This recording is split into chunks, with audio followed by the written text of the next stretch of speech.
right, for the record, my name is Detective Rob Thomas. My badge number is 3917. I'm attached to the Toronto Police Sex Crimes Unit, polygraph. Today's date is Monday, April 23rd, 2018. Time by my clock is approximately 10:46 in the evening. I'm presently at 32 Division on Ellerslie Drive, I believe. Second floor, soft interview room. This is the only soft interview room in the building. My purpose for being here today is to interview a gentleman by the name of Alek Minassian.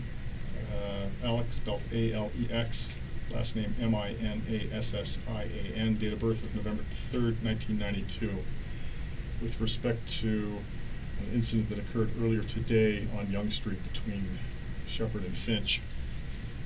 It's my understanding that Mr. Minassian was arrested later this afternoon, initially on 9 counts of first-degree murder. That's been subsequently upgraded to 10 counts of first-degree murder and 15 counts of attempt murder. He's presently in custody here at 32 Division. Any conversation that I have with Mr. Minassian today is by no means meant to offend the individuals involved in this investigation, families of the victims, or for that matter, Mr. Minassian himself or his family. My only purpose for conducting this interview today is to come to some understanding of his involvement in this incident.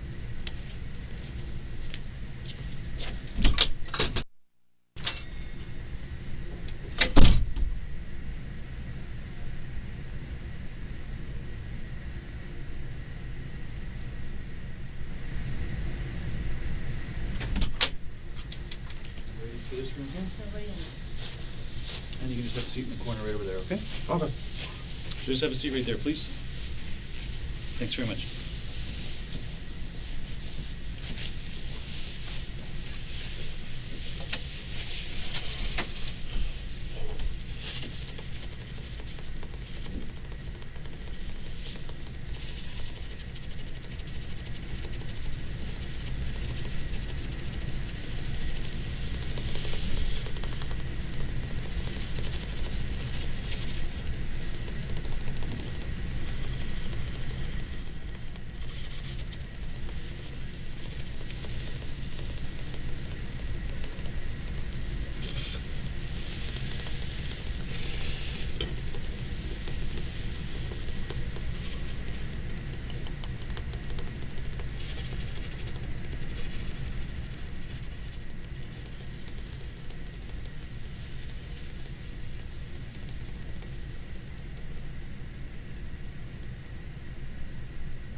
Alek? Hello. Hi, how are you? Doing good. How are you? Good, good. Did you drink water? Sure. Thanks so much. How you feeling?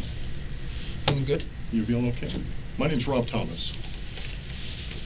Nice to meet you. Hey, how are you? How are you? You doing okay? Yeah. Yeah, you probably had better days than this, I guess, eh? Yeah. Yeah. Well, I am a little shaken, to be honest. little shaken? It's not like it's not my usual day, obviously. Yeah, no, I can appreciate that. Yeah. Alek, do you mind if I call you Alek? Yeah, sure. What do your friends normally call you? Alek. Alek. Yeah. Alek, my name's Rob Thomas. So I want you to call me Rob from here on in, okay? Okay. Is that okay? Okay. Okay. Alek, I want you to understand something. I'm a senior detective with the Toronto Police. Do you understand what that means? Yes. You know I'm a police officer. Yes. Okay. I don't wear a uniform. I wear a suit and tie because of the type of work that I do. But although I'm in a suit and tie, I'm an actual police officer, okay?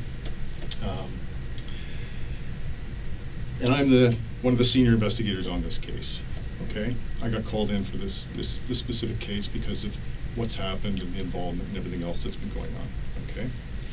Before we get started, I want you to know that we're being videotaped and audio taped, okay? Okay. Do you know what I mean by that? Yes. Everything I see and do is being captured. Exactly, yeah, on audio and video, okay? Now, here's what I want to do, Alek. I want to talk to you, okay? We're going to spend a good deal of time together, okay? Okay. It's important that I talk to you, all right? I'm going to ask you questions, okay? I'm going to ask you questions about your background, your education, your relationships with your family and friends, work, travel. And I'm going to ask you questions about what happened today, okay? You don't have to answer those questions if you don't want to, okay? You understand that? Yes. But if you do decide to answer my questions, okay, I just ask that you do two things for me, okay? First thing is I ask that you treat me with respect, okay? I promise to treat you with respect throughout the entire night, okay? All I ask is you do the same for me. Is that okay? Yes. Okay. And the other thing I ask, Alek, and I've been doing this a long time, okay? And I typically never have any problems with people or anything like that. I don't expect to have a problem with you today, but if you do decide to answer my questions, would you do me the favor and just speak from the heart, okay? And just be truthful. That's all I ask. Does that sound fair? Yes. Is that okay? Okay. Now, my understanding is earlier today there was an incident and you ultimately got arrested by a police officer. Do you remember that? I do remember getting arrested. Okay. Do you remember it was a uniformed police officer who arrested you? So in other words, he was a police officer in a uniform? Yes, I remember he had a uniform. Yeah, okay.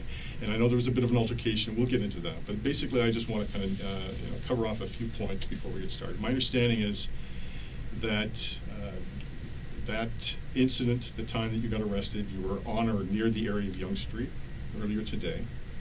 Is that right? And a police officer told you that you were going to be placed under arrest. And he placed you under arrest. Do you remember that? I remember that. Okay. Do you remember what he arrested you for?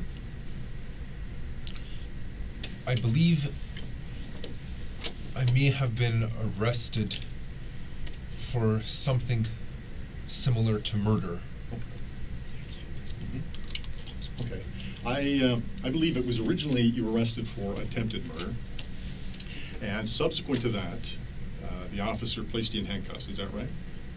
Yes. Yeah, and then he placed you into the back of his car. Correct. Correct.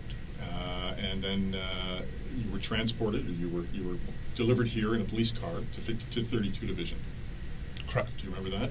And following that, you were taken into the building, and you spoke to, I believe it was a gentleman, and he's known as a staff sergeant. He would have had 3 stripes on his shoulder with a crown. He would have asked you questions about your medical history, whether or not you were suicidal, whether or not you understood why you were being placed under arrest. I remember that. Okay. When you were placed under arrest, did the officer read anything to you? I remember being read the signs on the left-hand wall stating my rights. Okay. So you would have been read either at the time you were arrested, or certainly when you got into the police station, you were provided your rights to counsel. Is that right? So it would have been something like this. You're going to be arrested for attempted murder. It's my duty to inform you that you have the right to retain instruct counsel without delay. You have the right to telephone any lawyer you wish. You also have the right to... now I'm starting to come back. Yeah, I remember. Okay, let me just finish here, because it's important you understand this. You have the right to telephone any lawyer you wish. You also have the right to free advice from a legal aid lawyer. If you're charged with an offense, you may apply to the Ontario Legal Aid Plan for assistance. 1-800-265-0451 is a toll-free number that will put you in contact with a legal aid duty counsel lawyer for free legal advice right now. Do you remember that? Yeah, now I remember that. Do you remember the officer reading you that? To be honest, I encountered various police officers. I don't remember which one read me that. Okay, all right. But nevertheless, you were read. We call that caution. You were read that caution. Yes, actually, now that you mentioned the word caution, I do remember hearing the words primary caution and secondary caution. Okay, great. Okay, that's interesting, because not a lot of people can remember those words. Okay, so that's what I read you was what we refer to as a primary caution. So you don't, let me just get this straight. You're not sure if you remember the police officer reading you those rights, or if you were read that primary caution in the building. Is that right? Actually, I'm pretty sure I was read the caution inside that room within the building. Okay. With the camera and the desk. Right, right. So we call that the booking hall. Mhm. Okay. Do you know what it is that I just read you? What was read to you when you were inside the booking hall? Do you know what that means? I believe, to my best understanding, it means, as you said before, the rights that I have, my right to counsel. Right. Do you know what counsel? Do you know what counsel means? A lawyer or attorney. Perfect, exactly, yeah. So what that means is actually a couple things. It means that you can call a lawyer. One, it means at the time you were placed under arrest, you were being placed under arrest for attempted murder. What that primary caution means, that you can speak to a lawyer, okay, or we call it counsel. If you don't have a lawyer or counsel of choice, it means that you can call a free lawyer. And we call that duty counsel or legal aid, okay? And the 1-800-265-0451 is a toll-free number that you can call to speak to duty counsel or legal aid for free legal advice. Do you understand? Do you understand what that means? Yes. So basically means you can call a lawyer. If you don't have a lawyer, you can speak to a free lawyer, right? What it also means is that if you're charged with an offense, so if you're charged by the police for a crime, and you can't afford a lawyer, okay, you can apply to the government to pay for your lawyer. Does that make sense? Yes. Okay, and we call that legal aid. Okay, now my understanding is the officers then provided you a secondary caution. Yes. Okay, it would have been something like this.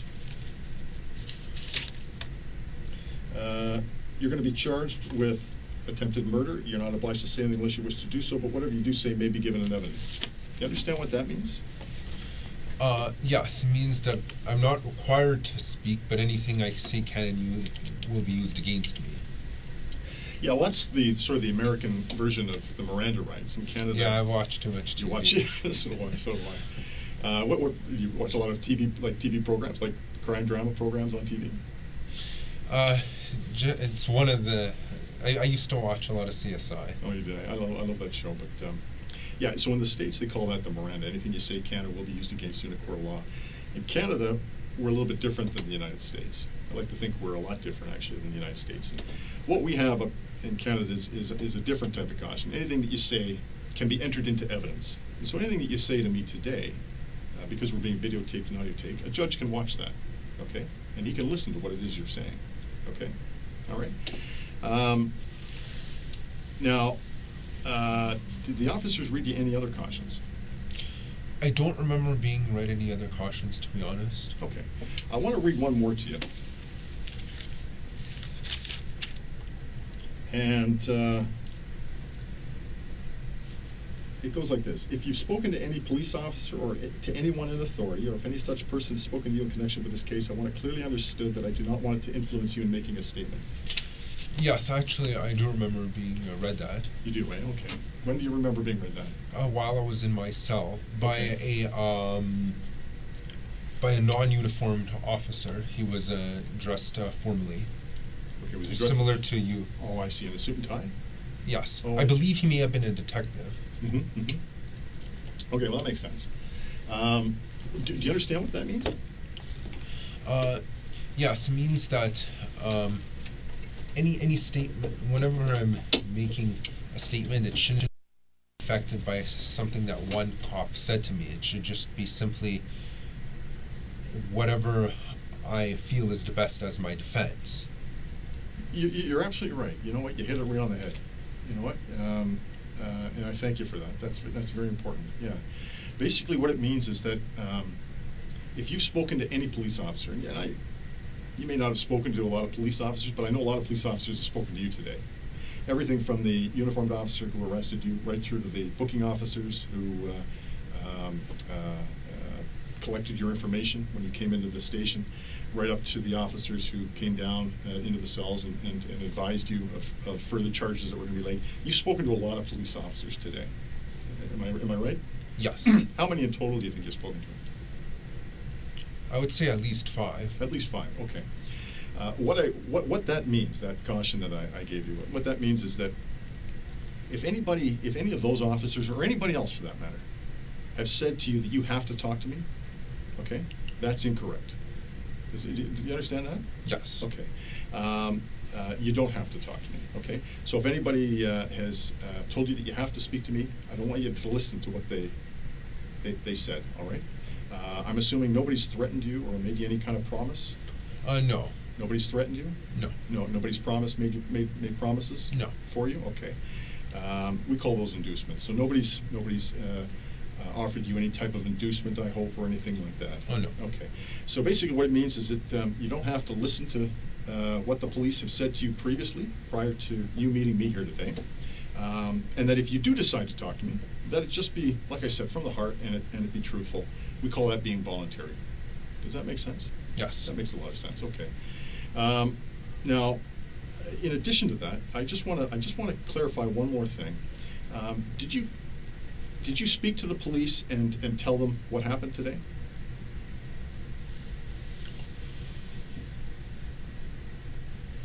Sorry, I'm just need a minute to think about that. Are you asking if I in any way confessed? Well, I'm asking if you yes, if you confessed, or if you made a statement at all to any other police officer. I never made any significant statement about any events that occurred before I was arrested. Great. Okay. So, if you did have any conversation with any police officer prior to being brought into this room, all right, and that includes making a statement or a confession, okay, I want you to ignore what you've said, okay, and I don't want you to refer back to that conversation, okay. And what I mean by referring back, I don't want you to tell me about any conversations you've had with any other police officers, okay. What I'd like to do is start fresh. We call this a clean slate. Okay. So from here on in, okay, I want this to be a fresh start. Okay. Does that make sense? Yes. Pretty straightforward. Okay. Now, when the officer arrested you, did he put handcuffs on you? Yes. Right. And my understanding is the handcuffs were behind your back. Yes. Okay. And he patted you down? Did he? What I mean by that? Did he search you? I remember being searched. Actually, I remember later on, as other officers came in, Mhm. I was stood up, brought to the cruiser, and then as I was leaning on the car, I remember at that point I was being searched. Okay, all right. And so, as far as the search is concerned, to what extent were you searched? In other words, what did they search? What did the officers do? It was a pat down of the entire body to make sure there was no weapons or anything like that on me. Okay. And how do you know that they were searching for weapons and things like that? Because I remember they were searching my pockets. They were feeling my chest, my back, my legs. So that would be an indication that they felt I had weapons on me. Okay. Did the officers say anything to you while they were doing this? I don't remember exactly what they said. Okay. Other than just stand still. Okay. Along the lines of that. Did anybody tell you that they were searching for weapons? I do remember, although I don't remember the exact words, I do remember there was a mention of being searched for weapons. They may not have been speaking directly to me, but they may have been speaking to each other. Okay. Did they take your clothes off? No. Did any part of your clothing come off? No. Okay. And so then from there you were placed in the car? Correct. Okay. All right. And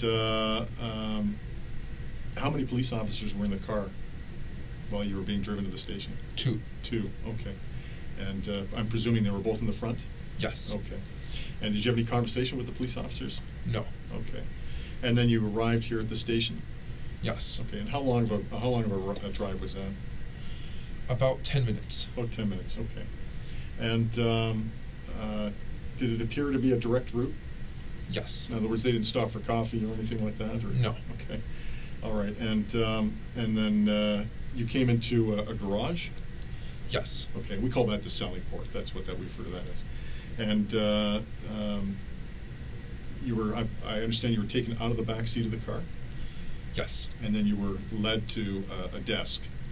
Yes. And there was an officer, a senior officer, a higher ranking officer was behind that desk. You probably didn't know that, but we call that officer the officer in charge of the station. Do you understand that? Yes. And he would have asked you some questions? Yes. Okay. And my understanding is those questions dealt specifically with any medical issues.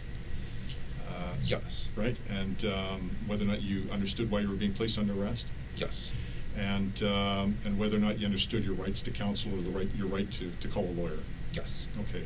And then from there, my understanding is you were taken to the cell area? Yes. Okay. And you were placed in a cell. And my understanding is that cell is a bathroom. It has a toilet. Yes. It has a toilet and a sink. Yes. And then following that, now there were a couple of other events that are important. One was,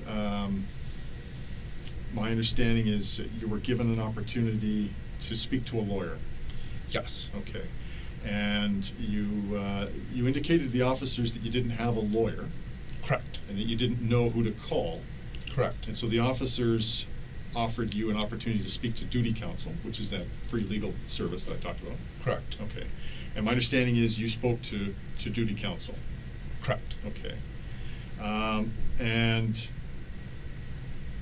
you did that in private, is that right? Correct. In other words, there wasn't anybody listening to your conversation? Correct. Okay. Now, I don't want you to tell me what the lawyer said, but did you understand what the lawyer was telling you? Yes. Okay. Are you satisfied with the information that he told you? Yes. Okay.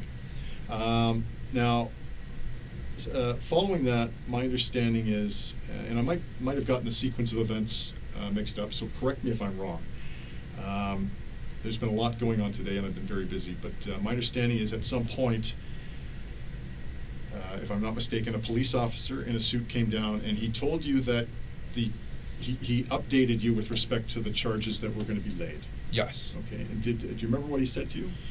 Yes. So originally the charges were 9 counts of first-degree murder. Right. Then later on it got updated to 10 counts of first-degree murder plus 15 counts of attempted murder.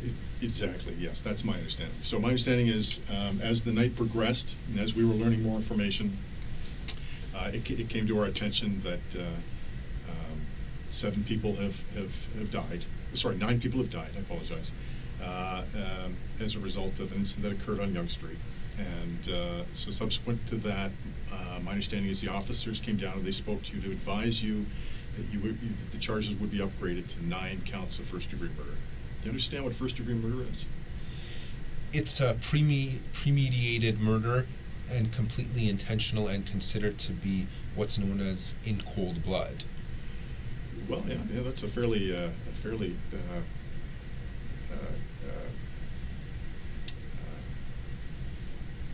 precise way of describing it. What we call it premeditated. It means premeditated. You understand what premeditated means? Yes, it would mean that someone planned for that murder in advance. Right, planning and deliberation. In other words, if somebody committed first-degree murder, they would have took the time out to think about what they were going to do, sit down and deliberate over the plan. So in other words, they were going to sit down and go over the details of the plan, figure out what it is they were going to do, how they were going to execute the plan, and so on and so forth, to commit a murder. Planned and deliberate. That's what it means. So there's a lot of thought and energy that goes into planning to kill somebody. That's what first-degree murder is. Okay. And so initially it was 9 counts of first-degree murder. And do you remember the officer that told you that? I believe if I remember correctly, it was the officer wearing the suit. The officer wearing the suit who walked you in here today, or walked you into this room? Yes. Okay. All right. Now, did he tell you that you could speak to a lawyer again? Yes. Okay. So he gave you your rights to counsel again? Yes. Okay. And in answer to that caution, that first caution, do you understand? Did you understand what you were being arrested for? Yes. Okay. Did you understand that the charges were now being upgraded to 9 counts of first-degree murder? Yes. And did you understand that you could call a lawyer again? Yes. Okay. And what did you say to the officer in response to calling a lawyer again? I think I simply just acknowledged. I said, okay. Okay. And my understanding is he asked you, do you want to speak to a lawyer again? Do you remember what you said to him? I believe I said no thanks. Okay. The reason I gave that response was because since I had already spoken to a lawyer very recently, I felt that I wouldn't be given new information at that point. Right. That makes sense. Yeah, that makes sense. Okay, that was my understanding. And then subsequent to that, now again, I might have the facts mixed up, just in terms of the chronology. But my understanding is, did somebody come down and take photos of you? Yes. Okay. Was that okay? Well, let's maybe It touch actually on that. happened twice. Okay. And initially, the first time it happened was at the very beginning of when I got arrested. Right. I sat down in a chair. I had front, left, right. Right. Then later on in the evening, I again had I was standing up in front of that chair and had left, right, front, and back. Okay. Well, let's talk about that. So the first time you had your photo taken, front, left, and right, where was that done? Inside the room with the camera and the fingerprint machine, about 10 steps away from the cell block I was in. Okay. So they took you out of the cells Yes. into what we call the print room. Yes. Yeah, and so the booker we call him the booker, the individual that takes your photographs and takes your fingerprints. We call him the booker.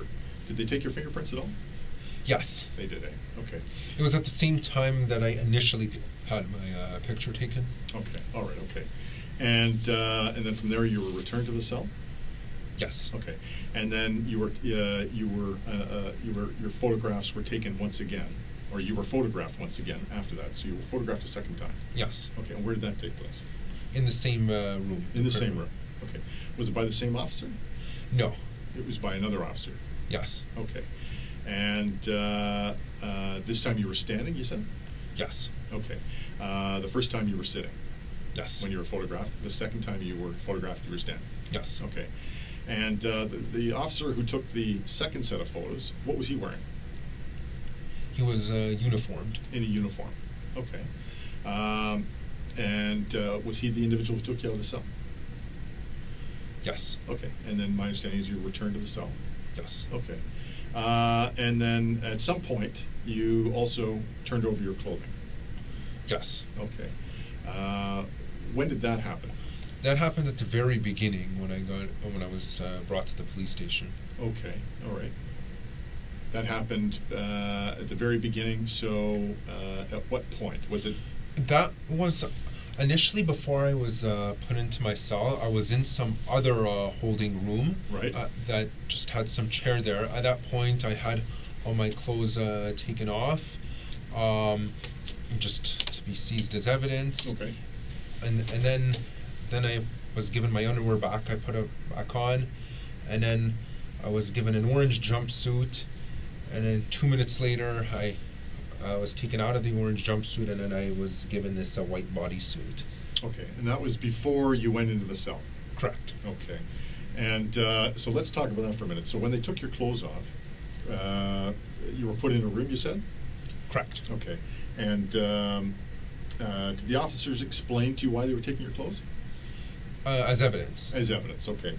And Also, just because of concerns that I might have something within the clothes. okay, so we call that a level 3 search. Yeah, actually, now that you mention it, I remember that exact term being used. A level 3 search. Yeah. Yeah. So we do that in cases where we're dealing with individuals that we don't know, because we don't know you, who are involved in relatively serious events, which unfortunately you are. And so we do it for our safety, as well as your safety, as well as to ensure that we're collecting, all the evidence we possibly can, right? Because the idea at the end of the day is we want to come to the truth as to what's going on. That's the bottom line, right? So we have to do these things, and sometimes they're intrusive. but we try and do it in a manner that is as dignified as possible. So, when you had your clothes taken off, were you completely naked? I was only completely naked for about 10 seconds. Okay, all right. And did you have some privacy in this room?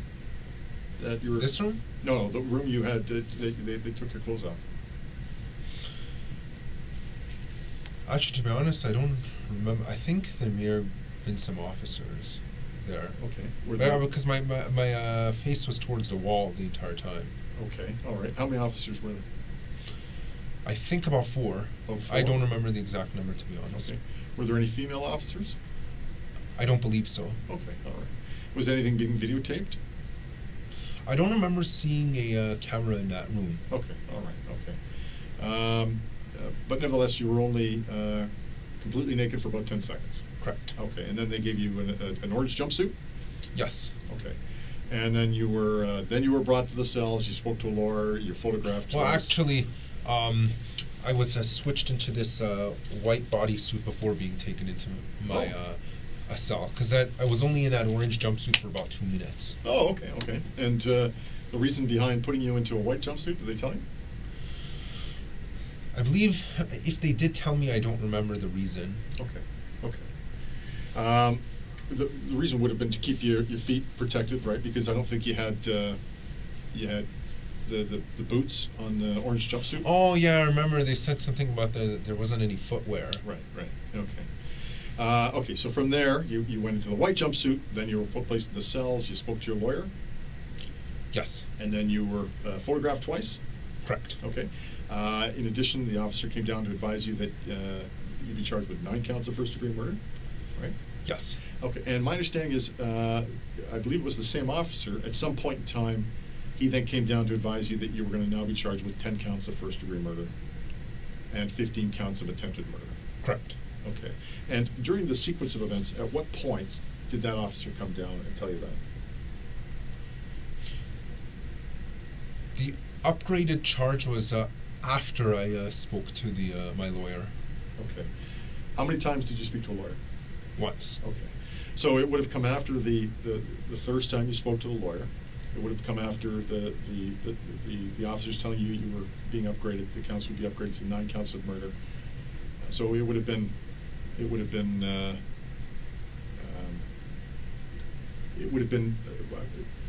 some time after you spoke to your lawyer that they told you that you were now being charged with 10 counts of murder, first-degree murder, and 15 counts of attempt murder, correct? Correct. Okay. Did the officers explain to you again your rights as far as calling a lawyer? Yes. Okay. And what did you say to them in response to that? I simply said, okay. Okay. Okay. And anything else? No. My understanding is the officers asked you, do you wish to call a lawyer? Yes, they did. So the second time I said no thanks, and the reason, as I said before, the reason I gave that answer was just because I had very recently spoken to a lawyer, so I thought that I wouldn't be given any additional information at that point. Okay. All right. Okay. All right. Well, here's what I'm telling you here today. It's important you understand what I'm saying. Okay. You're going to be charged with 10 counts of first-degree murder. Okay. As well as 15 counts of attempted murder. I've read you your rights to counsel, your caution, secondary caution, and so forth. Do you wish to speak to a lawyer? The choice is yours. Yes, I will speak to a lawyer. You want to speak to a lawyer? Yes, please. Okay. Did you have a lawyer, or did you want to speak to duty counsel? I'd like to speak to duty counsel, please. Okay, yeah, no problem. So can you just hold on? Can you sit tight for 1 second? I'm just going to exit the room here for 1 minute. Okay. If you just sit tight, I'll be right back, and then I'll take you down, and we can do that.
this is just an audio recorder here. I'm just going to take this with me, okay? Uh-huh. I'm not going to have any trouble with you, right? No. You promise me that? Yes. Okay, I appreciate that. I'm just going to take you down the hall. We'll just put you in a room. Okay. And then I'm going to make a phone call to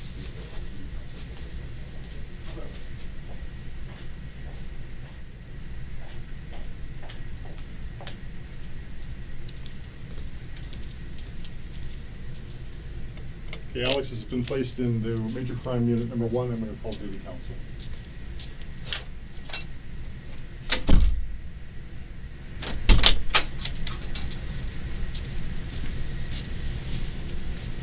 Phone call has been made to duty counsel, and we're just waiting for a call back.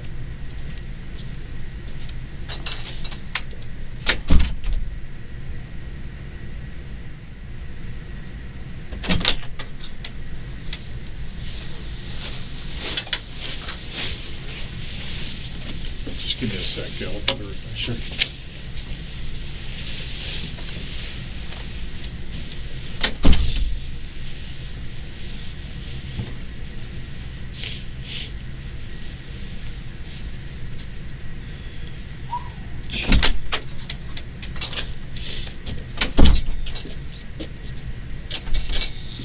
Okay. So, before we go any further, just tell me what happened from the time we left this room until the time we came back. What took place? My lawyer told me not to answer. Okay. I understand that. Okay, and I'm glad you told me that. You know why? Because that tells me you understand what your rights are. Okay. But you need to understand something. Okay. We, the police, have a job to do. Okay, and that job includes collecting evidence, speaking to people, trying to understand and uncover what's happened, what took place, and asking questions. And we're obligated to sit down and speak to people like yourself who are in this position and ask you questions. All right. Your lawyer's right. You don't have to answer any questions, okay? But you need to understand something, Alek, okay? I still have to ask you questions, okay? And I'm going to ask you questions, all right? And I'm going to talk, okay? And it's not. I'm not doing that to make you feel intimidated or to make you scared or to say things that you don't want to hear, okay? But the bottom line is, we have a very difficult job to do, okay? And this is a very, very important matter that we're dealing with here today. All right. So I'm going to ask you questions. If you don't want to answer them, you can tell me you don't want to answer them, or you don't have to say anything at all. I totally understand that. But as long as we can still maintain that respect that we talked about at the beginning, is that cool? Yes. Is that cool? You're not going to offend me, okay? You're not going to make me upset or insult me if you say, Rob, I don't want to answer that question. Okay. If you're kicking over the table and screaming, well, that's going to cause a problem. Okay. But I'm not going to be offended. Okay. And I understand. Okay. But you also need to understand that I have a job to do, and I have to ask questions. Okay. If you don't want to tell me what we did from the time we left to the time we came back, is it fair to say that while we were out, you spoke to a lawyer? Yes. Okay. And I'm going to suggest that the only person you had any contact with was with me. Is that right? What do you mean? Well, you didn't speak to any other police officers. Correct. Right. So I'm the only police officer that was in your custody from the time we left this room until the time we came back. I took you down the hall to a room, placed you into a small room with a seat. I made a phone call, or I had an officer make a phone call to duty counsel. We originally placed one call. We had to wait. We couldn't hear. We didn't hear back, so we placed a second call. We still didn't hear back. I came in and I actually opened the door and I informed you that we were still waiting to call. Do you remember that? Yes. Okay. I think I asked you if you wanted to borrow the washroom as well. Do you remember that? I remember. Yeah, and you said, what did you say? I don't recall. You said you didn't need to borrow the washroom. Oh, Now I remember that. Okay, all right. And then finally, we got duty counsel on the line. We put the counsel, the lawyer, we handed the phone over to you. My understanding is his name was Mr. Rodriguez. Did he tell you what his name was? I don't recall his name. Okay, he identified himself as Mr. Rodriguez to me. I don't want you to tell me the conversation you had. It's what we call private. But I want to ask you, did you understand the conversation that you had with Mr. Rodriguez? Yes. Did you understand what he said to you? Yes. Are you satisfied with the information that he's provided you? Yes. Okay, great. And then from there, you had a lengthy conversation. I only know that because from the time I handed you the phone until the time you knocked on the door, it was quite some time. I'm guessing it was over 10 minutes? Yes. At least over 10 minutes, yeah. And then I came to the door and I asked you if things were okay. You knocked on the door, so I opened it. You told me that you'd finished your conversation with a lawyer. I asked you if, how you feeling, if things were okay. You said yes. I asked if you wanted to borrow the washroom again. You remember that? Yes. And you said no. And then we walked back right in here. Is that right? Yes. And did anybody else talk to you? No. Did you talk to anybody else? No. Is there anything I'm missing? No. That's pretty straightforward, eh? Yeah. Yes. Okay. And then, so my understanding is that's essentially what took place from the time you were arrested right up until the time you were brought into this room. We've covered off basically everything, haven't we? Yes. Okay. Did I miss anything? No. Anything of importance? If I'm not mistaken, the officers fed you, is that right? Yes. Downstairs in the cells? Yes. What did they feed you? Sandwich and juice. A sandwich and a juice, okay. When was that? I didn't have access to the time at the time I was fed. Okay. Are you hungry? No. Okay. Did you have anything else to eat today? I ate before I was arrested. Okay. And what time was that? I don't recall. Okay. Do you remember what you ate? I don't recall. Okay. All right. If you're hungry at all, at any point in time, you just let me know. Oh. Okay. If you need to borrow the washroom, you just let me know. Okay. I'm going to leave that up to you to tell me. Okay, because I'm not going to know if you're hungry or not. I'm not going to know if you need to go to the washroom. So I'm going to rely on you to tell me that. Is that cool? Yes. All right. How much sleep did you have last night? About 8 hours. About 8 hours. And how did you sleep? I slept well. You slept well. And where did you sleep? Was it your home? I do not wish to answer that. Okay, all right. Nevertheless, you slept well. Okay. I want to ask you something, Alek, and this is important. Are you on any kind of medication right now? No. Okay. So do you take any? What I mean by medication, do you take anything prescribed for any physical injuries or ailments of any type? I don't wish to answer that. Okay. What about medication for psychological issues? I don't wish to answer that. Okay. Has a doctor, have you seen a doctor recently with respect to any medical issues that I should be concerned about? I don't wish to answer that. Okay. What about psychological issues? I don't wish to answer that. Okay. Alek, can I ask you this? Because it's important. And I'm saying this because I think I know the answer. But am I wrong to understand that in high school you were identified as someone with special needs? I don't wish to answer that. Okay. But you did go to Thornley Secondary, didn't you? Correct. Yeah, okay. And you graduated from Thornley, is that right? Yes. Okay. And then following that, my understanding is you went to Seneca. Correct. And you were, you're just finishing up, if I'm not mistaken.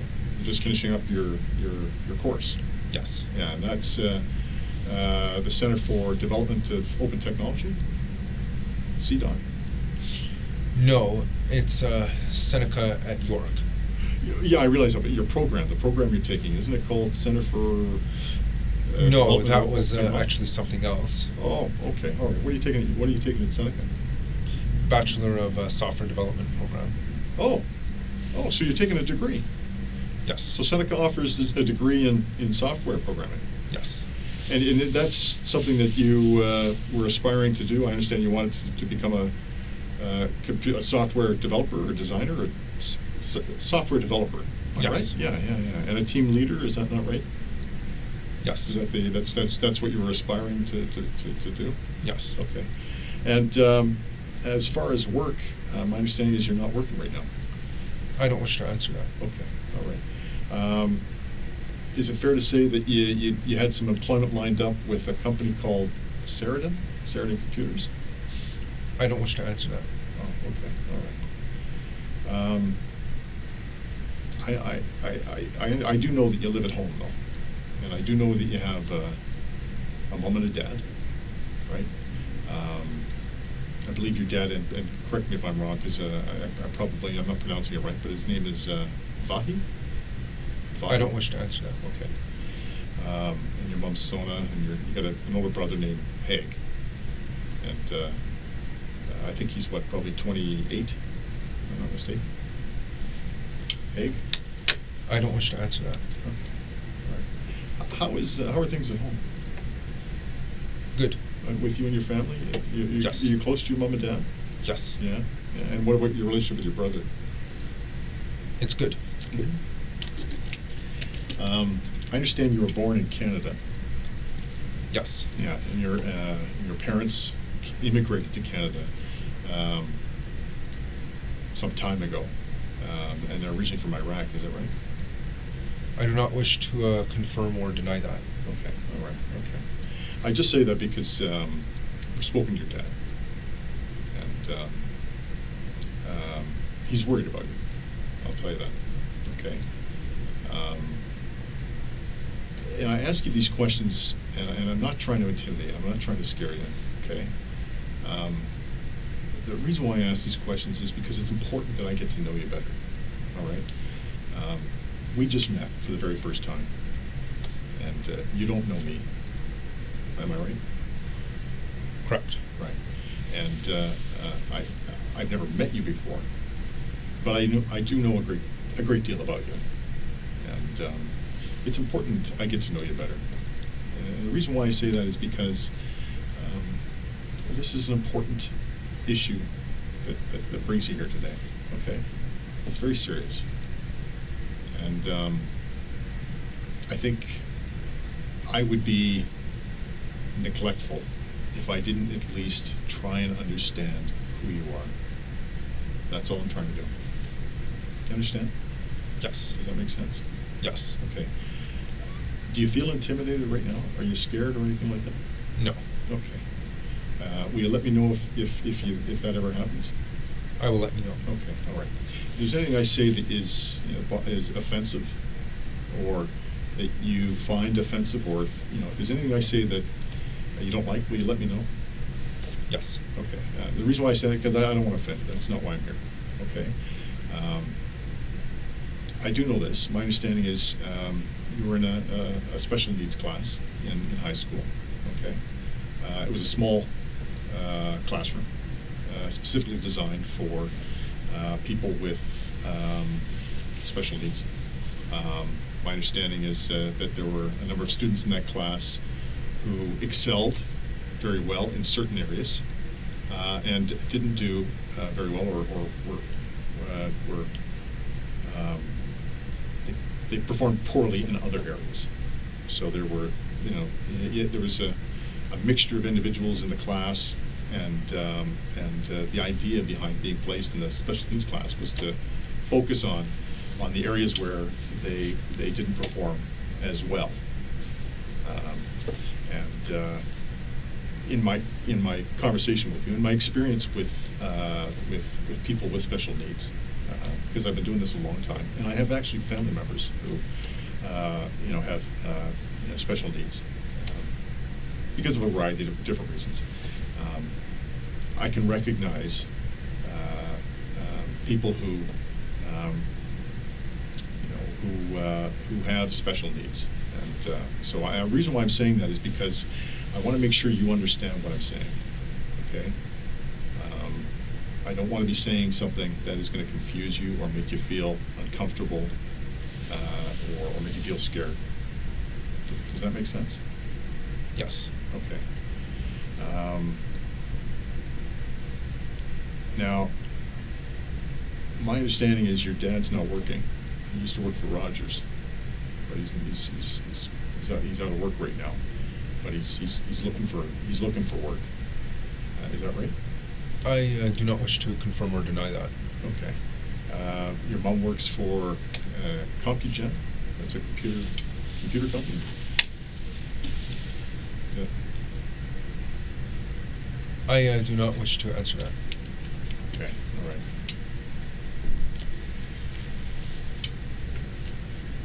All right. Are you in any kind of relationship right now with an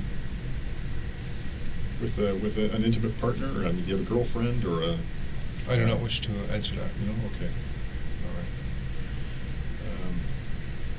What about friends? Do you have a group of friends that you typically hang around with? I do not wish to answer that. You don't wish to answer that. If I was to say Jeffrey Wan, would you know who I'm talking about? I don't recall that name. Jeffrey Wan, W-A-N? I don't recall. You don't? Okay. What about Brendan Levine? I don't recall. Okay. All right. Do you know a fellow by the name of Michael White? I do not wish to answer that. Okay. All right. Okay. What about Michael Transer? Sorry. Yeah, Tanzer. Michael Tanzer. Do you know Michael Tanzer? I don't wish to answer that. You don't? Okay. Do you have a Facebook account? Yes. You do, right? Yeah. Am I correct to suggest that the name of your account profile is your name? What I will say that it is correct to assume that most people have a Facebook account with the same name as their real name. Right. And do you have any other online social media accounts? That is my only online social media account. Okay, so you know what I mean by social media? I'm talking about like Facebook, Twitter, etc. Yeah, Instagram, Snapchat. What are some of the other ones? I'm trying to think. I'm old. I'm 51 years old, so I can't. You young guys have. Yeah, we know all of that. The different technological ways of communicating. What are the other ones? Facebook, Instagram. I'm just thinking of what my kids use. Twitter. Yeah, okay, I knew that one. Snapchat. FaceTime. Do you need an account for that? I've actually never used that before. FaceTime? It's like FaceTime is like Skype, though, isn't it? I think it's easier, a more convenient way of using Skype. Right, because you communicate over Facebook, but it's a video form of communication, correct? I actually didn't know that. Oh, because I've just heard of the name. Oh, okay. Because I've actually used it, but this is going to sound strange. I've used it, but I don't know how I've used it. People have actually called me on FaceTime, and I've been on my I have a little iPad, and then all of a sudden I'm talking to somebody, and I can see them, and they can see me. So one day you're going to get old, and you're going to realize what I'm going through right now, because it's hard. It's hard as a 51-year-old guy to try and keep up with the technology, and by the time you get up to my age, technology is going to be out of control. But you're a bit of a computer guy. You like computers, eh? You're into software programming, all that kind of stuff. Have you got a particular area of expertise? Like, do you write code, or what do you do? I don't wish to answer that. You don't wish to tell me what you like to do and what you don't like to do as far as? No, I don't wish to answer that. Okay. Well, going back to the social media accounts, I mean, my understanding is you have a LinkedIn account. Yes. Yeah. Okay. But you're not active on LinkedIn. Do you know what I mean by that? I don't sign in daily. Right. And the information you have on LinkedIn's fairly limited. Yes. Yeah.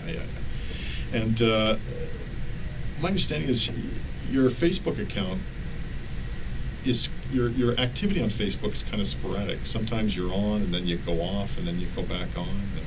close down your account and then you open it back up. Why is that?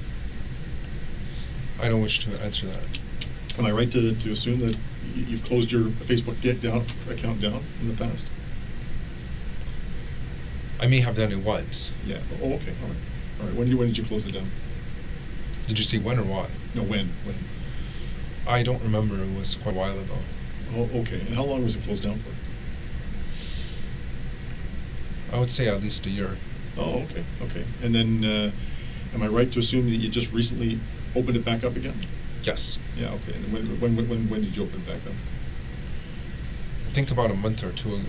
About a month or two ago. Okay. And how many friends do you have on Facebook? I don't remember the exact count. Okay. Are you active on Facebook?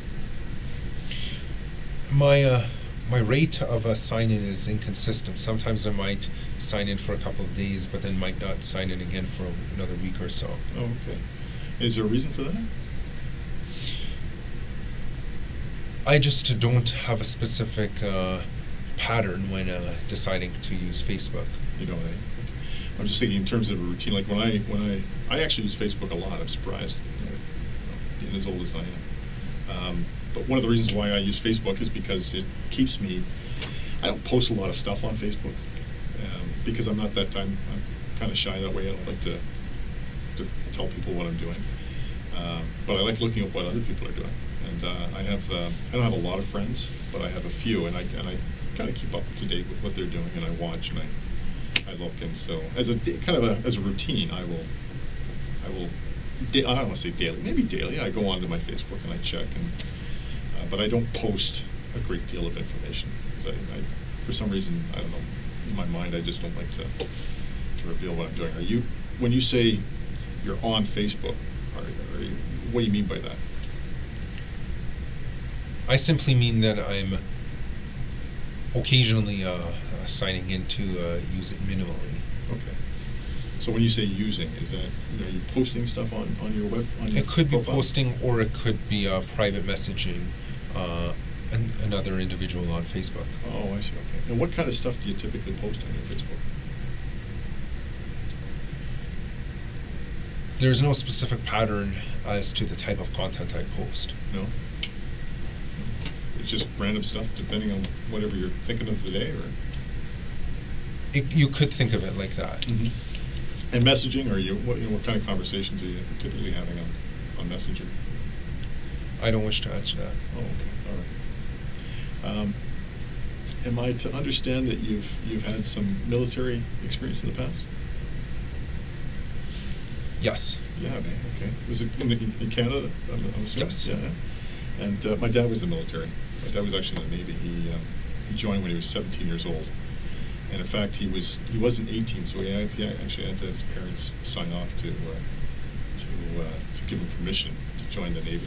But, so in the military, we have the Air Force, the Navy, and the Army. Which one were you part of? Army. In the Army, okay. All right. And where did you join? Here in Toronto? Yes. Oh, really? And what made you decide to do that? I wanted to try something new. I wanted to see what it was like to join infantry. Really? Really? Have you thought about pursuing the military as a career? I had thought of it at the time that I had joined. Right. Okay. And were you thinking about doing like enlisting, or were you thinking about being an officer and going through the officer cadet program, or what? I had enlisted. You enlisted. Oh, I see. So it was in the Army. And what particular, like, what particular? I know there's a number of different. Is it professions or a number of different trades? Yes. What particular? I trade was were you? infantry. Oh, infantry. So you'd be, if called to task, you'd be the fellow on the front line. Yes. Charge into the enemy and. Yes. Just getting your hands dirty at the pointy end of the stick. Okay. Is that? Is it? Yeah, as per the trade description. Oh, okay. Right on. What? So specifically, so within the infantry, did you have a particular skill that you wanted to develop, or was it just? I was interested in learning how to use weapons. Beautiful. Okay. Specifically, large guns. So large guns is in what? Like. Such as assault rifles. Oh, okay. So you're not talking about howitzers and and cannons, right? You're talking about, like. Yeah, because those you can actually hold in your hand. Right, right. So what type of weapons would the military, the Canadian military, be training their members in? Because you know what, I play a lot of Call of Duty, right? Have you ever played Call of Duty? Unfortunately, that game isn't realistic. However, unfortunately, I never made it far enough in my basic training to use guns. So I don't know what type of guns the military uses. Oh, okay. What makes you think? I thought Call of Duty was. Well, I know that the scenarios aren't realistic, but like the weapons they use are realistic, aren't they? And the camo and the uniforms and stuff like that. Unfortunately, the logistics of how the weapons are fired, right, are not realistic in real life. For example, there's a lot of recoil when firing an assault rifle. Right, right, yeah, no, I imagine, and you're not getting much recoil on your computer, whatever. Definitely not. The little handheld console you're using, of course, it vibrates a little bit. But do you play Call of Duty? I played it in the past. Yeah, I enjoy that. I like that. And there's another one I really enjoy was Honor, Badge of Honor. I've actually never played that, to be honest. That was actually better. That's better than the Call of Duty. Better, Badge of Honor. I think Call of Duty is Microsoft, if I'm not mistaken. I don't know. But this was another company.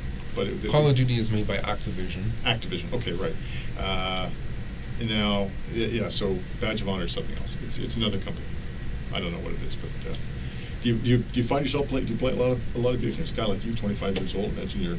Yeah, I actually like playing video games, especially the violent ones. The violent ones, yeah. I just like to let out all my urges into the TV screen. That's why they're there, right? What about what other ones do you play? I played Halo a lot in the past. Okay, all right. That's more of a sci-fi kind of futuristic stuff. It's not.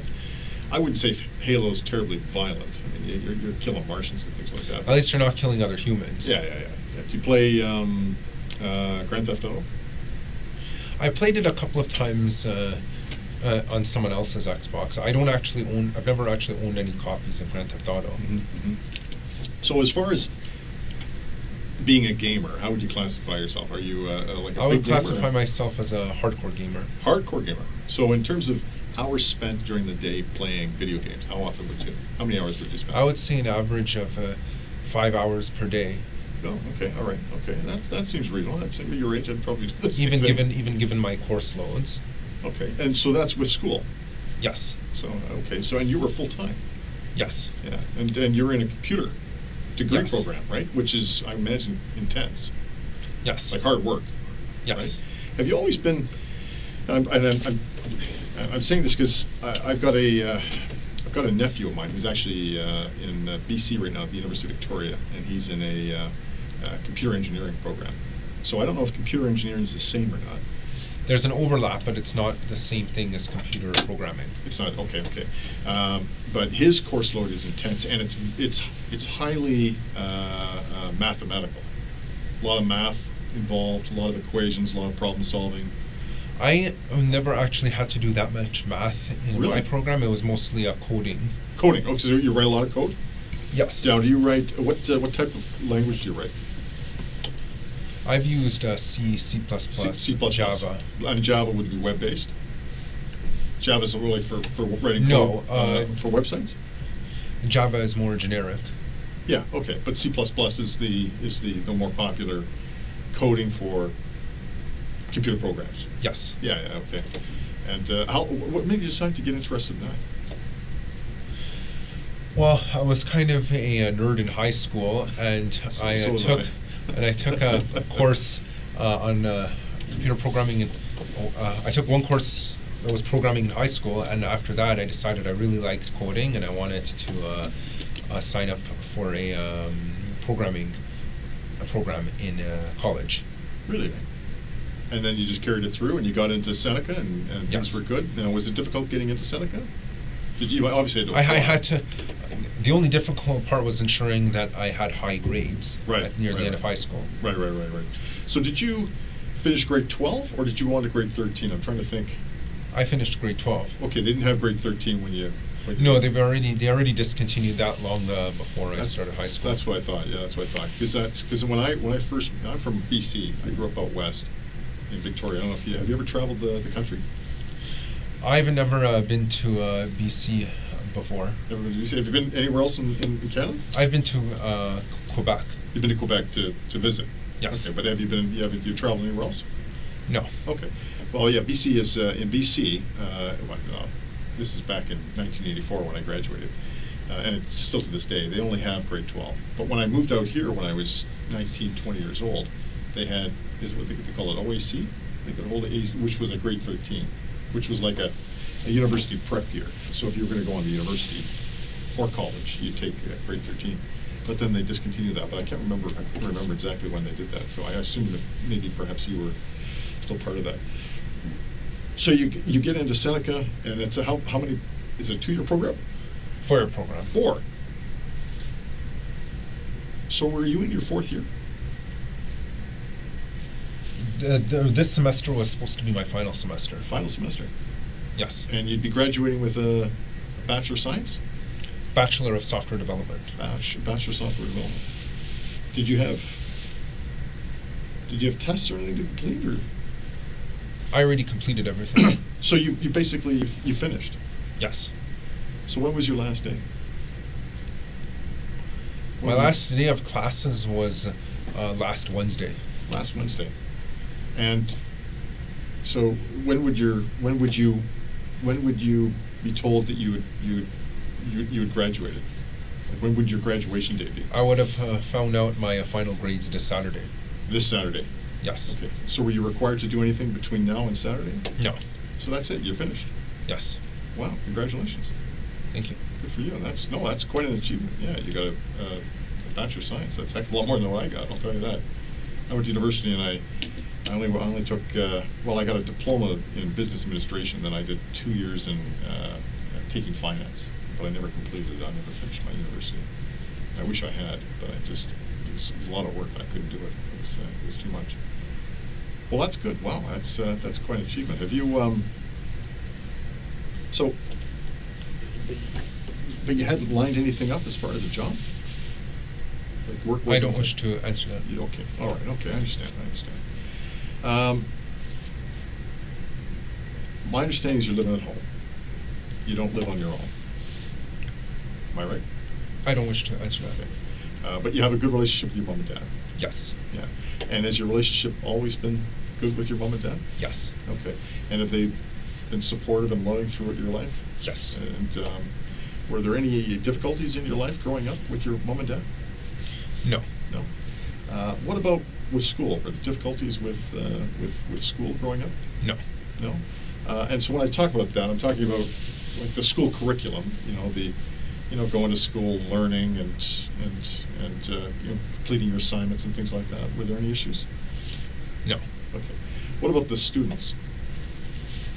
No, I never had any issues. Never had any issue with any of the students or anything like that? No. And I say this because sometimes these things are important. How were you treated by the other students? I was treated well. You treated well. Okay. Did you have any difficulties with any particular group of students? No. No. What about difficulties with girls in particular? No. No difficulties with girls at all? No. No, not at all. How do you feel about girls in general? I'm attracted to them. Oh, you are? Okay. So you're heterosexual? Yes. Would it be fair to say that? Okay, that's important. Have you ever had a relationship with a female? I don't wish to answer that. Okay, all right. In terms of females, I mean females and women, because you're 25, you're a young man, right? We'll call them women. In terms of your feelings towards women in general, how would you describe that?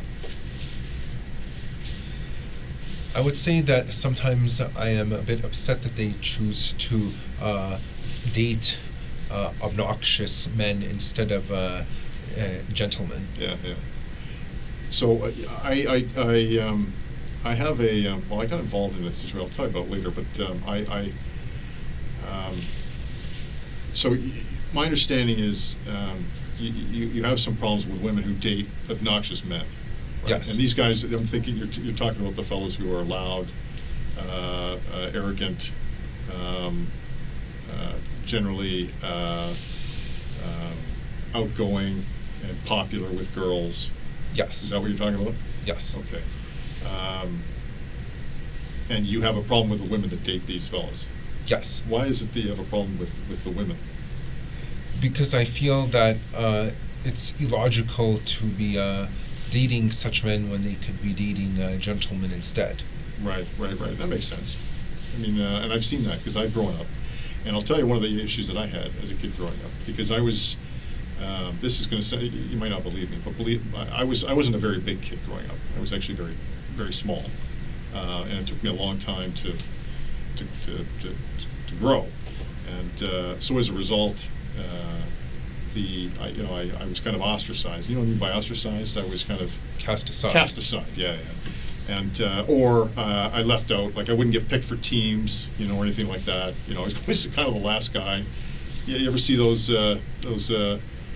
television shows where all the kids are lined up and they're getting picked for the teams, and there's always one guy left out at the end. Yeah. That was me. I was that guy. And I was never very popular with girls in school. And that kind of actually went on through the early part of my adulthood, until I started, getting taller and maturing, right? But I understand exactly what you meant, because I was, as a kid growing up, I was, I was like any other kid, any other young man, right? You would look at attractive girls, and I knew I was probably just as smart, if not smarter, than some of the clowns they were dating. But because for whatever reason I didn't have what it took, they wouldn't date me, because I think because I was short, they wouldn't date me, and they'd end up dating the tall jocks and the other the good-looking fellows. Is that what you're talking about? Yes. Then you kind of resent these girls, right? Yeah. Because that's kind of a superficial way of deciding who it is Because you're going to height is an unfair. You can't control your height. Right. Exactly. Right.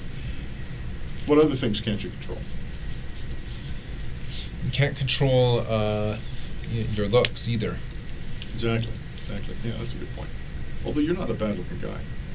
Thank you. No, you are. You're a good-looking guy. You keep yourself well, and you're good. You're fit. You're tall. Yeah. What other things can't you control? I'm not aware of anything else you can't control. What about like physical disabilities? Right. Obviously, if you were blind, or Unfortunately, you can't control that. Yeah, you can't control that. That's what I mean. So these are things you can't control, or other disabilities. If you're mentally handicapped, or if you have an amputee, or there's other things.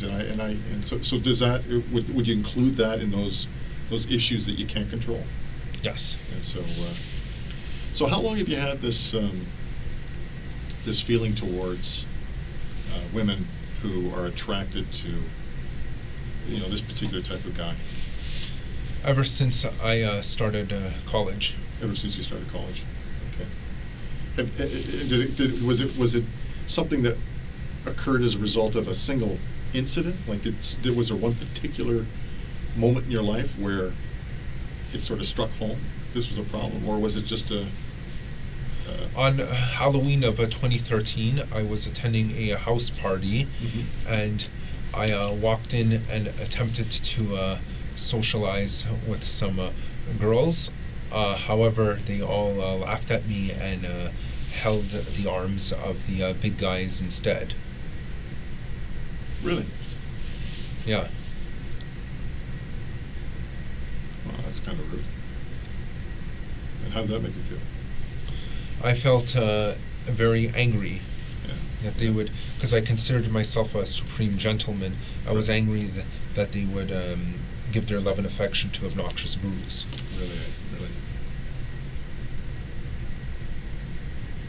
And so it was at that particular moment, and that was sort of the defining moment that made you think that, this is wrong, and these people are Yes. are unfairly treating you in the way that they were. Yes. Yeah, and that makes sense. I appreciate you telling me that. That says a lot. And so from that point on, what did you start doing? I started thinking that it's unfair that certain guys will not get any love and affection from girls. Okay. And what do you mean by certain guys? Such as me, that are very nice and act gentlemanly. Right. Are there other guys? Did you find other guys are in the same? I know of several other guys over the internet who feel the same way, but I know I would consider them too cowardly to act on their anger. Oh, okay. And so on the internet, what are you talking about in terms of? Specifically, certain boards on 4chan. Oh, okay, 4chan. I'm familiar with 4chan. So that's such as R9K and Pol. Okay, so describe 4chan to me. What is 4chan specifically? It's an image board Right. where people can anonymously make any post they want. Mm-hmm. The three boards that I have frequented are B, which is the random board. Okay, yeah. POL, or Pol, Right. stands for politically incorrect. Okay. And R9K, which is basically means R9000. It's in effect, they're saying we're all robots. Anyone who messages on that board. Okay, so those are the three boards that you go to. Yes. To is it fair to say you chat? Yes. You chat, so you chat with other similar-minded people, Yes. right? So 4chan is a website, and within 4chan there are these messaging boards, Yes. and they're individual boards specific to like-minded people. Yes. And how many boards would there be in total on 4chan? There are about 50 different boards on 4chan, but most of them are actually unrelated to the to B R9K or Pol. Therefore, I don't bother going on them. Right. Because in fact, if I tried to talk about topics that I was talking about on those other boards, my post would get deleted. Oh, okay, all right. So there's moderators Yes. who monitor the conversations, and they kind of police the conversations. And if you're not part of the group conversation, they kick you out. Yes. Oh, okay, that makes sense. So when did you first start going on to 4chan? Since 2014. Oh, okay, all right. And how did you learn about 4chan? I was informed about it by a friend at college. Oh, okay, all right. And was he on it as well? Or? Yes. Okay, what's his name? I don't wish to Okay, answer. okay, I understand. But nevertheless, it's a friend who's on 4chan. Was he in the same? Chat rooms? Yes. Oh, okay, all right. And so would you have conversation with him in those chat rooms? Yes. Oh, okay, all right. And so how many other people would be in these three particular chat rooms you talked about? It doesn't actually tell you how many are in there at once, because it doesn't. As a software, it's not actually a chat room. It's more like a message board where anyone can post at any time by simply going to the thread, but Okay. they don't have to stay there. Oh, I see. So it's not live. It's not live chat. No. It's a thread. So when you say it's a thread, it's essentially like a forum. right. So you make a statement, and then somebody will answer, or they will reply to your statement. Correct. And then you've got. Or they might reply to the original poster, or what is known as OP. Right. Okay. I see. Okay. And so the general content of these three forums. Am I using the right word? Forum or Image board. image board. So what's the general the topic within these message boards? Well, on B, or random, the general topic is random. It's literally any random topic. Mhm. On R9K, they call us space robots. Okay. The topic is usually frustrations at an inability to lose one's virginity, specifically for young males. Okay. Poll, which is politically incorrect, Mhm. is the general topic is basically political discussions with an alt-right bias. Political discussion with an alt-right, so you're ultra-conservative. Or you're Yes. like in the American definition, you'd be ultra-Republican. Yes. Okay, so what would your what would your political views be in the alt-right message board? I actually don't have any political views. I only the only reason I have talked with them was just because I enjoyed their style of conversation. Okay, and what was the style of conversation? It was very blunt and honest. So when what would it be? What would it typically focus around, or what would the typical conversations contain? Red pill truths about why women choose to date obnoxious men. Date the Chads. Yeah. The Chads of this world. Yeah. Yeah. Basically, the Stacey's going for the Chads. Exactly. The Stacys are the dizzy dumb girls dating the goofy jocks. Yeah. Right. So you call them Stacys and Chads. Yeah. I've heard that term before. And so that's in the alt-right. Yes. That conversation takes place in the alt-right as well. Yes. Do other things take place in the alt-right forum or red message pill. board? Some alt-right members consider themselves to be red pilled. What does that mean? Is that like a Matrix reference? Actually, it is in fact, that term was actually in fact came up as a reference to Matrix. Right. Taking the you can either take the red pill or you can take the blue pill. Right. And some alt-right members even consider themselves to be a black pill, which in essence means they're a MGTOW, men going their own way. Oh, okay. All right. Okay. You're right. Yep. Okay. So the conversations are surrounding. So in those three message boards, they're all basically this, or maybe I shouldn't say all three, but in the two message boards, the alt-right and the R9K. R9K, And we call ourselves space robots there. Space robots, but the conversations tend to be focused around fellas who have been unable to lose their virginity due to the Stacys of this world and the Chads. Yes. Right. And I've done a little bit of reading, and I know a little bit about involuntary Celibacy. Celibacy, right? So being celibate, involuntarily Yes. celibate. What does that mean? That means celibacy means someone who never has sexual intercourse. Right. Involuntary celibacy means this wasn't your choice. I You see. essentially have been thrown into true forced loneliness, and you're unable to lose your virginity. Right. This is especially painful for young males.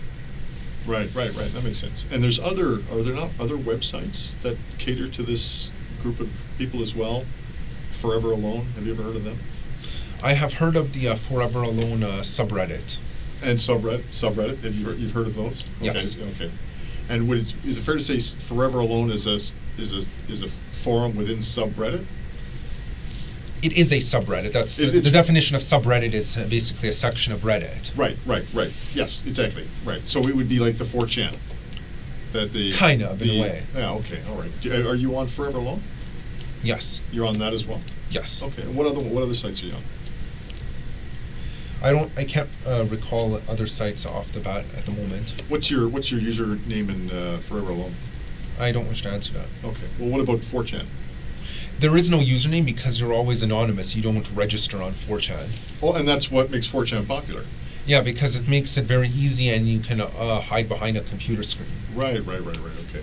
And so when you're on the internet, where are you typically when you're accessing these websites? Are you at home? Yes. Yeah. Okay. And have you got a computer at home? Obviously you do. Yes. Okay. Do you ever access them with any other type of device? Yes, I have access to them from school before, from school computers.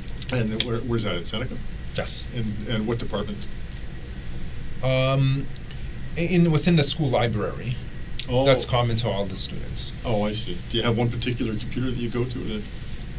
I've always gone to the computer at the northeast corner of the library, just as because I'm a person of habit. Right, okay.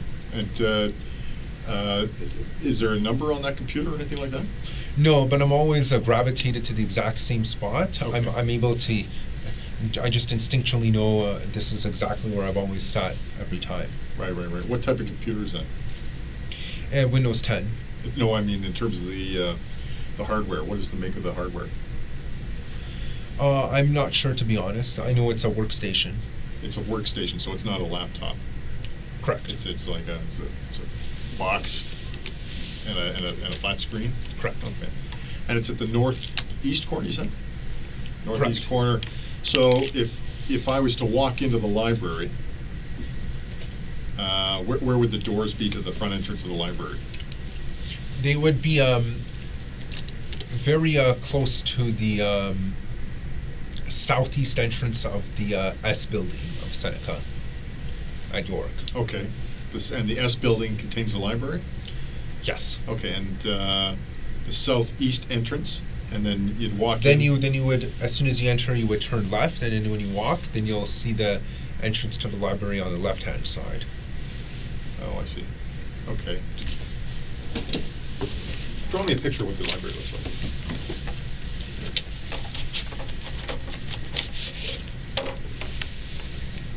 Have a seat there. Have a seat. The library? Yeah, or where the computer is.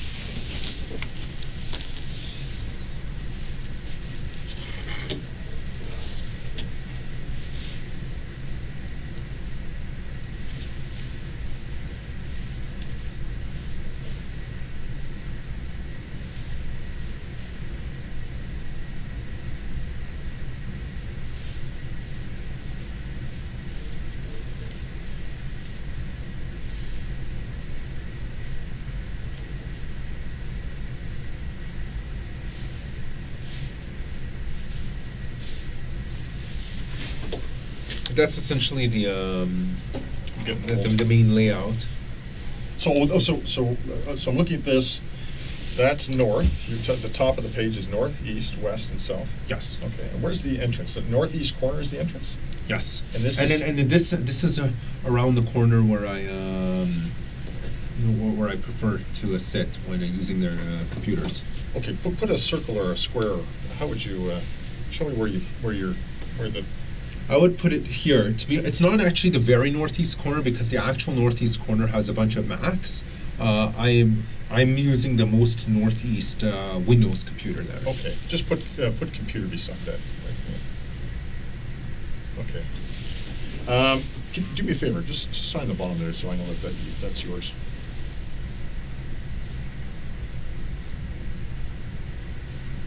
So you're kind of a fellow of habit. You've got a routine. You stick to it. Yes. Okay. And the computer at home, where's that located? It's located in my room. Oh, okay. All right. What type of computer is that? A Mac. Oh, so you own a Mac. Well, I'm good with both Macs and Windows. And Windows, yeah. But you prefer Windows, or Yeah. really? But you have a Mac. I use it for development. Oh, so there's a difference in terms of the versatility of the computers? Is that how it works? Or? Yes. Oh, I see. Okay. So for development, you like the Mac, but for surfing the web, you like the Windows? Yes. Oh, okay, that makes sense. All right. And your Mac, is it a laptop? Yes. Oh, okay. What version is it? I believe it's High Sierra, if I remember correctly. It's a I've never heard of the High Sierra. High Sierra. That's just the operating system name. No, I'm saying, is it like a MacBook Air, or is it a MacBook? MacBook Pro. It's a MacBook Pro, so it's the thicker of the. Yeah. Okay, so it's a. It's about 3/4 of an inch or something. Okay, what color is it? Steel or gray colored. Yeah, so they come in the standard, eh? And whereabouts in your room is your laptop? On my desk. It's on your desk. You got a desk inside your room? Yes. Okay. How many bedrooms in your house? I don't wish to answer that. Oh, okay, all right. Do you have your own? I bedroom? just don't want to give up the privacy of anyone else living in the house. I totally understand that. I totally understand. That makes a lot of sense, and I appreciate you telling me that. You know what? And like I said, if that's the issue, please let me know. Can I ask you this? Do you have your own bedroom? Yes. Okay, all right, okay. So when you're on 4chan, what specifically are you, and 4chan, when you're on your different websites, and Forever Alone, which, let me ask you this, sorry, I mean, it sound confusing. Which are you more active on in terms of 4chan? 4chan, okay. When did you first, sorry, you mentioned this and I forgot, when did you first go on to 4chan? 2014. 2014, and specifically when in 2014? May 23, 2014. And how were you able to remember that? Because I remember that was a very significant day. Okay, what was that?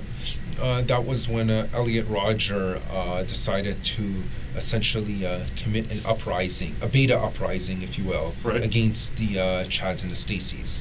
Okay, and that was in the United States? Yes. And so when you talk about... Well, because incels don't believe in borders. Right, okay. So locations are irrelevant to us. Right. But for geographical reference only, am I right to understand it occurred in California? Yes. Okay. And what type of uprising occurred? What happened? It was a beta uprising. A beta uprising? Okay. Although he didn't call it a beta uprising at the time. Someone else who was inspired by him, by the name of Chris Harper, called it a beta uprising sometime in, actually I believe it was October 1, 2015. It was 2014.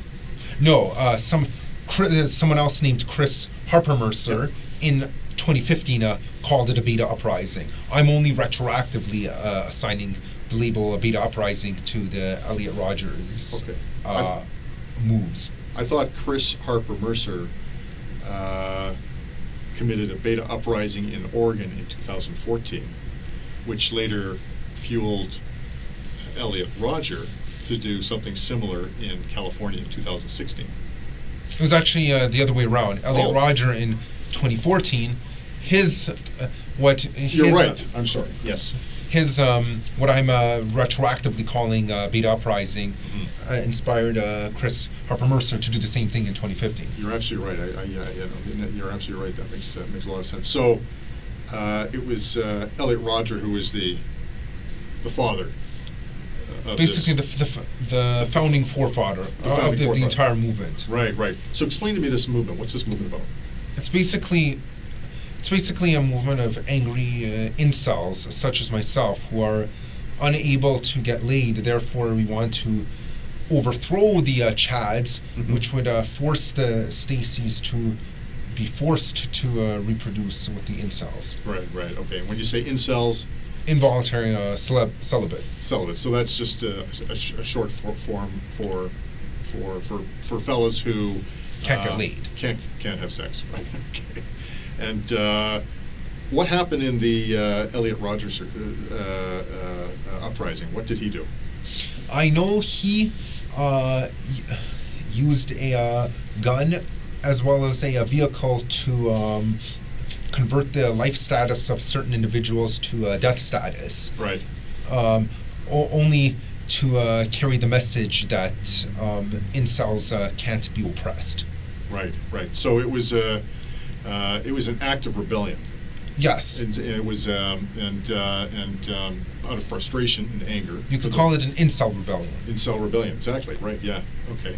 And how many lives were converted from living to dead? 6. 6 in total. Okay. And he used a vehicle in that as well? As part of the process of converting these lives? Yes. And was anything else? Did he do anything else? I know he used a knife for his first 3 murders. For his first 3 murders, okay, all right. And then what about Chris Harper Mercer? What did he do? He used a gun for all of his murders. For all of his murders. And how many people did he murder? I believe it was either 8 killed and 10 injured, or 10 killed and 8 injured. 10 killed and 8 injured. Okay. It was one of those 2. Okay. And were these fellas active on 4chan? Yes. They were. Eh? Have you ever communicated with these fellas? I actually have, as a matter of fact. Who did you communicate with? Both of them, actually. Really? We used code names actually. Okay. What were they? Elliot Roger was named Valtharion. Valtharion. Yes. How do you spell that? Valtharion. Okay. And what was Chris Harper Mercer's name? Space robot. Space robot. One word or two? One word. One Camel word. case. Camel case. That means the S and the R were both capitalized. Oh, I see. Okay. And what was your code name? Xbox light side. Xbox light side. All one word. All one word. Camel cased. No, only the first letter was capitalized. The X. Yes. Okay. All right. And so, what did you discuss with these guys? We discussed our frustrations at society and being unable to get laid, and we were plotting a certain timed strikes on society in order to confuse and shake the foundations, just to put all the normies in a state of panic. Okay, and who would be a normie? Normie means normal people. That would be anyone who is considered to be normal by the unfair standards of society. But not the Chads or Stacys. Chads and Stacys are actually above normies, or at least they think they're above normies. Of course, normies. yeah. Okay, all right. So is it fair to say you've got Chads and Stacys up here, normies down here, and then you've got celebs who believe that they are being repressed? Incels, sorry. Yes. Incels who believe they're being suppressed or repressed, yes. and so as a result, to even the playing field. Yes. They convert the Stacys and Chads from living to dead, and to make so that we come out on top. Yeah, more than so. Is there so the targets? Who would the targets for this uprising be? All of the alpha males. All the alpha males. So the Chads. Yes. So those are the people that you want to kill. Yes. Okay. All right. And who else? Any of the Stacys who do not wish to give their love and affection to the incels. So they're a target as well. Yes. To be killed. Yes. Okay. And what about the normies? Normies. Yes, we don't necessarily wish to kill the normies, but we do wish to subjugate them in order to make them understand that that our type is the more superior one. Right. So when you say subjugate, what do you mean by that? Meaning either imprison them or put them in a lower position in society. Okay. So that they acknowledge the incels or the Pepe the Frog types as the more superior ones. So you're saying things that I'm not familiar with. Sorry. So what's a Pepe the but Frog? He's a mascot on 4chan. He's a mascot? Yes. Oh, mascot on 4chan. Yes. And I was using a metaphor. Oh, okay. Yeah, so he's actually worshipped quite frequently. Oh, okay. All right. So going back to the conversation with Chris and Elliot, you're talking to these fellas. Now, when are you having these conversations? When do these conversations start taking place? Obviously before their massacres, because they're both dead now. Right. Okay. And then once you learned of so it was Elliot who was first in 2014. Yes. So what did you and Elliot talk about? I find you very interesting. I do, and I find this fascinating. But I want to make sure I don't go too fast. Who did you have conversation with first? Let me ask you that. Elliot. So how did you learn of Elliot? Because we private messaged each other on Reddit. Yep. After I saw one of his posts, and we just talked about each other, got to know each other, and we found each other very interesting. We both had the same frustrations at society, right. Despite being separated by distance so far apart. Right. Did you ever visit him? No, but I wish I could have. Yeah. Did he ever come and visit you? No, but I wish he did. Yeah. Did you ever communicate outside of 4chan? Did you ever communicate on anything else outside? Reddit 4chan? was the first place we communicated. Oh, okay. And was it Forever Alone Yes. in that subgroup? Yes. Okay. And did you ever communicate on any other medium or platform? Other than Reddit and 4chan, no. No. So you didn't Skype or call on the phone or anything like that? No. Okay. So how long does this conversation with Elliot? So when specifically? You may have mentioned it. I wasn't listening. When specifically did you first contact or have contact with Elliot? January of 2014. 2014. And when did you stop having communication with him? As soon as he was deceased. Okay. So his act, I know, took place in 2014, but I wasn't aware of the exact day. What day was it? May 23, 2014. May 23rd. Yeah, you said that. So when did you last speak to him? May 20. May 20th. And so what did he tell you? He told me that he has to go. He is on a very important mission, Mhm. and he might not make it back alive. Mm-hmm. Mm-hmm. And so what did you say to him? I kind of had an idea in my head of what he was planning, but I didn't want to think it was true at the time. So I replied and said, "I wish you good luck with that." Right on. Okay. Okay. And was there anybody else in this conversation? It was a private conversation. It was a private. Okay, so there's nobody else speaking? No. Okay. And you can have private conversations outside of 4chan? Well, like I said, it was a Reddit private message. Oh, sorry. Forever Alone? Yeah, because anyone Right. can just private message each other since you have a registered account. Right. Okay. Okay. So you can go on the forum and the threads and leave messages, and then you can speak to people outside of the threads privately. Yes. Okay. I'm just because I haven't been on these websites, so it's but I've heard about them, so I'm just trying to get familiarized with how it works. So was there, as far as you're aware, was there anyone else involved in Elliot Rogers' mission?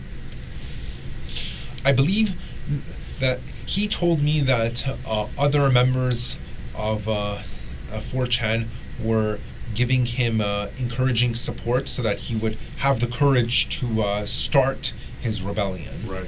Okay. And so you last speak to him on March 20th. May 20th. May 20th. I'm sorry, May 20th, 2014. Yes. He commits his acts on the 23rd of May. Yes. And when did you learn that what he had done? I saw it on the news later that night. Later on the 23rd. Yes. Okay. And what did you think? I thought that I came to the understanding that this is the mission that he had to carry out. Okay. All right. And anything else? I felt kind of proud of him for his acts of bravery. Okay. All right. And what about how you started to change your thinking? Was any of that going on? I was starting to feel radicalized at that time. You were. Okay. And when you say radicalized, what do you mean by that? Meaning I felt it was time to take action and not just sit on the sidelines and to just fester in my own sadness. Right on. Okay. All right. And so, this is starting. This is a process. It's not something that just. I mean, the day that you realized that you were a celeb was the day that you were ridiculed by these girls at this party. But, on Halloween of 2013. Right. But then as you got to know Elliot, and then understanding his mission and what he had done, you began to become radicalized in terms of your thought process. Yes. Okay. And so what takes place next as part of this growing radicalization? To be honest, the planning didn't occur until about a month ago. Most of it was actually just thinking and daydreaming. Okay, all right. So the thinking and daydreaming, when did that start? That started about a month after the rebellion in May of 2014. Okay, so. So I mean, so in June I started thinking about this stuff. And then that continued right up till about a month ago? Yes, which is when I booked the van with the rider in Okay. order to use as a tool for rebellion. Okay, all right. So take me through that process. What was going through your mind, and how was, what were you thinking when you were doing all of this? What was going on? I was thinking that it was a time that I stood up to the Chads and Stacys. Okay. And then, so what happened? So tell me what takes place. So I booked the van, Yep. and then I just simply wait until today, Yep. and then I go rent the van, and then I drive it, take it downtown to Toronto, Okay. and I just start using it as a weapon. Okay, all right. And so when you say that, what do you mean by that? Meaning the vehicle collided with several pedestrians, some of who are no longer alive as a result. Right, okay. Okay, and so that's a lot of information. Take me back to a month ago. You said this is when this whole planning started? Yes. Okay, so about a month ago, where were you at that point? I was at Seneca College, and I decided to phone Ryder and book either a truck or a van with them. And they had a 10-foot van available, Mhm. so I figured that this is perfect. Mhm. I can it's big enough to have an effect, but not too big that I can't maneuver with it. So van was the perfect medium size to use as my weapon. Right on, okay. So you're at Seneca, Yes. you said? And where specifically at Seneca are you? I was at the college library At when I the- made the phone call. At the college library when you made the phone call? Yes. So the library that you just drew for me? Yes. Okay, and where were you specifically in the library? These desks. Okay, why don't you It just... was actually my face was facing north. So show me where you were. I was sitting here facing this way. Okay, so you just put Ryder phone call.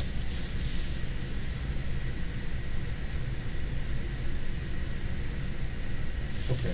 So you're sitting there, and this is about a month ago. What day specifically is this? It was near the beginning of April, so it wasn't exactly a month ago, but almost a month ago. Okay, all right. So you're at your desk, and what time of day is it? Midday. Midday, and you said you made a phone call? Yes. And how do you make that phone call? By Googling the rental number for the nearest Ryder location. Okay, and how do you Google the... I just simply said Ryder rental locations I- on my laptop. On your laptop. Okay, so when you say on your laptop, were you using a school computer? No, actually, I was using a Windows computer. You- Because I know I said before I have a Mac, but I also have a Windows which I take to school just Oh. because I don't want the Mac to get damaged. Oh, okay, so you've got two laptops. Yes. Oh, okay. What's your other laptop? The Windows. Yeah. Mac and Windows. Yeah, no, I guess, is it, what's the name of the actual laptop, the make? It's a Lenovo. Lenovo, oh, I see, okay. And what color is that? Black. Black. And where is that in your bedroom? It's located in my closet. Oh, okay, all right. Where you're hanging your clothes? Yes, above them. Above, it's on the top shelf? Yes. Oh, okay. How many closets in your bedroom? Just one. Just the one, okay. So you take the Lenovo laptop, to your school Yes. at Seneca, and in the library at the desk, you Google the nearest Ryder Yes. truck rental. Yes. Okay. And what made you decide to choose Ryder? Because I had looked up some reviews online. They people were saying good stuff about them. Because I had looked at some other companies such as U-Haul, Mhm. and people were complaining about them, saying that the trucks never arrive on time. The customer support is terrible. But people love the Ryder. Oh, okay. All right. Okay, that makes sense. So this was just reviews that you'd read online that made you choose Ryder. Yes. Okay, can I ask why were you looking specifically for a truck? Because it would be large enough to inflict severe damage. Okay, that makes sense. Okay, so how do you contact Ryder? By phoning them, basically. And what phone do you use? My cell phone. Oh, okay, so you got a cell phone with you? Yes. All right, what type of phone is that? Android. An Android phone, okay. And that's an actual make? It's either your phone's either going to be Android or iOS. My phone is Android. What's the make of the phone, though? Asus Zen 4 was it Asus Zen Phone 4. Okay, and where's that phone? What do you mean by where? Where is your cell phone right now? It was confiscated. Oh, so we have it? Yes. Okay. And what's the phone number to your cell? 416-836-9711. Okay, and so you call Ryder, and from Seneca, and what Ryder truck rental? What's the address? 700 Cornerstone Road. Oh, okay. And so what do you say to them? What's the conversation here? I just said, hey, how are you doing? I was interested in renting a truck. I told him that I wanted to just help a friend move furniture around. Okay, all right. Do you remember the individual you spoke to? I believe it was either Matt or Mike. A Matt or a Mike, okay. And what did Matt or Mike say? That, yeah, we do have some trucks available, and that we can rent them out to you, and that he asked me when I wished to rent it, and I said April 23, and lo and behold, it was available today. Okay. Can I ask why you chose April 23rd? I felt it would be more symbolic if I had completed my exams. Okay, okay. Okay, but apart from the 23rd, there was no other reason? No. So if you finished your exams on the 15th, it would have been the 15th? It would have been the 16th. Oh, the 16th, okay. All right. So how long is your conversation with the fellow from Ryder? About 2 minutes. Okay. Because it was fairly quick. Okay, all right. And then what happens? So you made this phone call. Sorry, let me ask you this. Did you reserve the truck? Yes. Oh, you okay. And what did you tell him in terms of reserving? How was that going to take place? I said that we agreed that I could just simply pick it up. Okay. Did you have to give a deposit or anything like that? Yes, I had to give. It was about a $400 deposit when I arrived at the location. Okay, but that's not till later. Correct. Okay, so you just reserved the truck. There was no requirement for you to give any type of credit card or form of payment? Correct. Okay. So you reserved the truck, then what happens? Then I simply record the reservation, and then I go on that day to pick it up. So nothing happens for approximately 1 month? Correct. So you're not thinking about this, or? I am thinking about it, but I didn't okay. need to make any further preparations. Okay, so what are you thinking about while you're waiting to make these preparations, or waiting to rent the truck? The uprising. I was thinking that I would inspire future masses to join me in my uprising as well. Okay, all right. And how are you going to do that?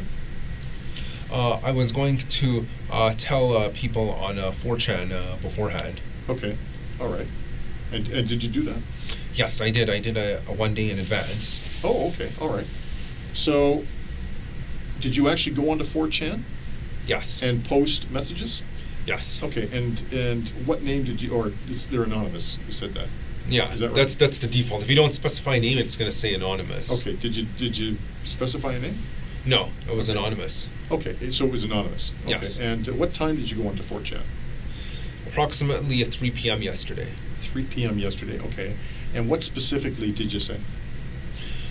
I was using a code language to avoid detection by the authorities. I stated that there will be a beta uprising tomorrow. I encourage others to follow suit. Okay, okay. And did you post on any other mediums? Media. Any other media? No, just 4chan. Just 4chan. Okay. Did anybody reply? Yes, quite a few people were congratulating me because I suspect they probably knew what I meant by what I said. Okay. And in fact, I remember there was one poster who said he was from Edmonton and he would be planning a similar uprising in November 15 of this year. Of this year, okay. Okay, and what specifically did he say in terms of what he was He gonna said, do? hey, thanks, man. You've given me great inspiration. Okay. November 15, Edmonton, the continuation of the rebellion. Okay, okay. Those are his words. Okay, I understand, okay. And so that was the one thing you did to, as you were thinking about this and planning. What else were you doing? While I was finishing up my schoolwork as normal, Yeah, okay, all right. as I still have to worry about my schoolwork. Right, of course. Anything else? No, nothing else out of the ordinary. So, in terms of your, in terms of the time that you spent thinking about this over that month, if you were to break it down into a percentage. I would say 80% of the time was spent thinking about it, even while I was doing other activities. You were thinking about. I was very preoccupied with it. Very preoccupied with it. Okay. And in this thinking, what were you thinking specifically? About how the foundations of the world would be shooken by this event. Okay. And when you say that, what do you mean by the foundations of this world? Meaning that I was fairly confident that others would be inspired to repeat the same actions as me, in basically just to overthrow society. Okay. Okay. And so this, sorry, is there any other thought process going on? That was pretty much the main thought process. Okay. And okay. So then it comes to today or yesterday, the 23rd, right? Because I guess midnight's already passed. Yeah, exactly. So it was yesterday. So walk me through your day. You get up in the morning. What time do you get up? At about 7. About 7 o'clock. Okay, and then what do you do? I have breakfast. I brush. Mm-hmm. Nothing unusual. Right. And then what happens? I check my emails, just to see if there's any school-related stuff or anything that, such as job offers, anything like that. Mm-hmm. And then I'll go for a walk around the neighborhood, Mm-hmm. and then I went to the rider location Mm-hmm. yesterday, Mm-hmm. and just took the van Mhm. and brought it out to Toronto, and then I committed this rebellious act. Okay, all right. So you get up around 7? Yes. Okay. You said you had some breakfast? Yes. You brushed? Yes. Okay. You go on your computer? Yes. What computer were you on? Mac. The Mac. And you said you checked some emails? Yes. Did you get any emails that related to this? No. Did you send any out in relation to this? No. Okay. So you're on your computer. How long are you on your computer for? I'm on there for several hours a day. Okay. Just because mainly, since I'm a software developer anyways, I would have to use my computer anyways. Right, okay. And then from there, you go for a walk? Yes. Okay. Now, where do you go for a walk? Around the neighborhood. You just walked around on foot? Yes. Okay. When do you leave the house? Usually at about 8 a.m. after I've already finished breakfast and have brushed and everything. Okay. And so you leave the house at around 8 a.m. and you just walk around the neighborhood? Yes. And what are you thinking about as you're walking around the neighborhood? I'm just thinking about life. Okay. Is your focus on your mission at all or anything like that? Sometimes, but although to be honest, I'm not thinking about it 100% of the time. Okay. Sometimes I just try to, when I walk, I just try to clear my thoughts. Okay, all right. Were you conscious this morning, though, that today was the day that this was going to Yes, happen? I was very aware of it. Very aware. It was Okay. very pressing on my mind. Very pressing, okay. So how long are you outside of the house? Usually my walks are about half an hour to an hour. So is it fair to say that's how long you were out today? Yes. Okay. And from the time you get up to the time you leave the house, do you have conversation with anybody? You mean just yesterday on April 23rd? Yeah. No. No, okay. And when you're outside, do you speak to anybody? No. Are you chatting with anyone on your phone during this time at all, or anything No. like that? No. You're not messaging on 4chan or anything like that? I did post a Facebook message right before the attack, Okay. stating that the incel rebellion has already begun. Okay. And okay, all right. Posted it with my phone. Okay, so let's just work up to that. So now you've gone for a walk. It's pressing on your mind, this attack. You come back home about 45 minutes to an hour later. So what time is that? I would say that would be approximately 9. 9 o'clock? Yes. Okay. And then what do you do? Then I just I sit back. I sit on my computer, just play some random browser games until it's time to leave. Okay, and so what computer are you on? Mac. Mac? And what browser games are you playing? What do you mean by that? Just random games on the internet. I was actually playing City Jumper. It's a very old game. Okay. It's I just wanted to pass the time until I left. Okay. And so while you're playing this game, do you have a particular time in your mind that you're going to do this?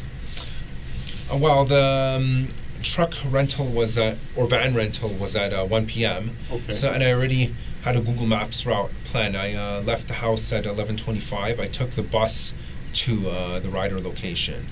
Okay, so you're at home. I just want to make sure I'm clear as to what was going on. So you're at home, you're playing some online video games. Yes. You knew that the truck rental was at 1 o'clock. Yes. So you leave the house at 12:25? Yes. Okay. And how do you leave the house? No, sorry, 11:25. Oh, sorry, 11:25. 11:25, how do you leave the house? On foot, I walk to the bus stop. Okay. I take the bus stop.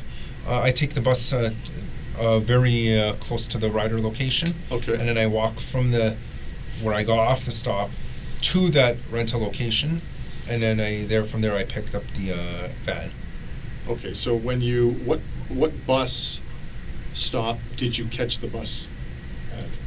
I went on 85C westbound at my house, and then I transferred to another bus, which unfortunately I don't remember the number because I've only used that. That other route is not one of the main routes, so I don't remember the number. Okay, so but where's the bus stop that you would have attended in order to board the bus? The first bus was Bayview and 16th. Did you walk to Bayview and 16th? Yes, because it's only about 5 minutes from my house. Okay, and so there's a bus stop there at Bayview and 16th? Yes. And I'm assuming we're talking about a York Regional Transit bus? Yes. And what was the name of the bus? The number of the bus? 85C. 85C. And which direction is that bus going? West. It's going west. On 16th? No. Yes, 16th? Yes. Okay, it's going west on 16th. So you catch that bus? Yes. And how do you pay to get on the bus? Bus ticket. A bus ticket, okay. And what time do you get on the bus? At about 11:30. About 11:30. So about 5 minutes from your house. Mhm. Okay. And then how long of a bus ride till you get off and get on the next bus? It was about half an hour until the next bus. Okay. So where do you get off the first bus? What bus stop do you get off of? Highway 7 and Weston. Highway 7 and Weston. Okay. And you board a second bus?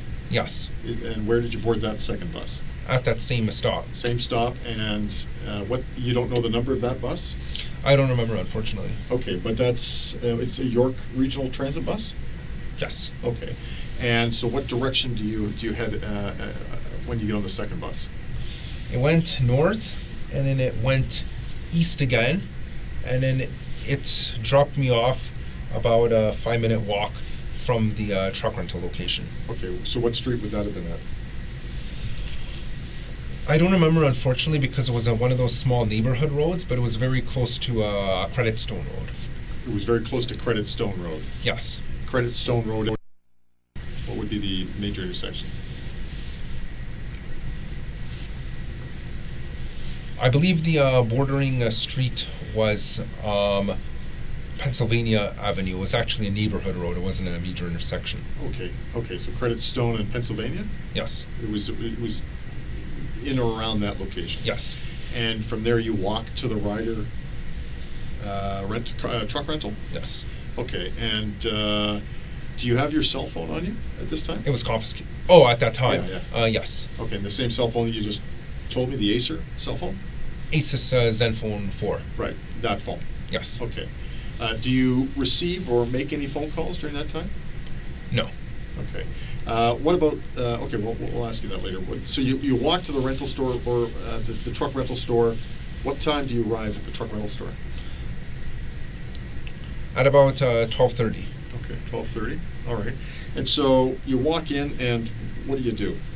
I say, hi, my name is Alek Minassian. I'm here. I know I'm early, but I have a truck rental at 1.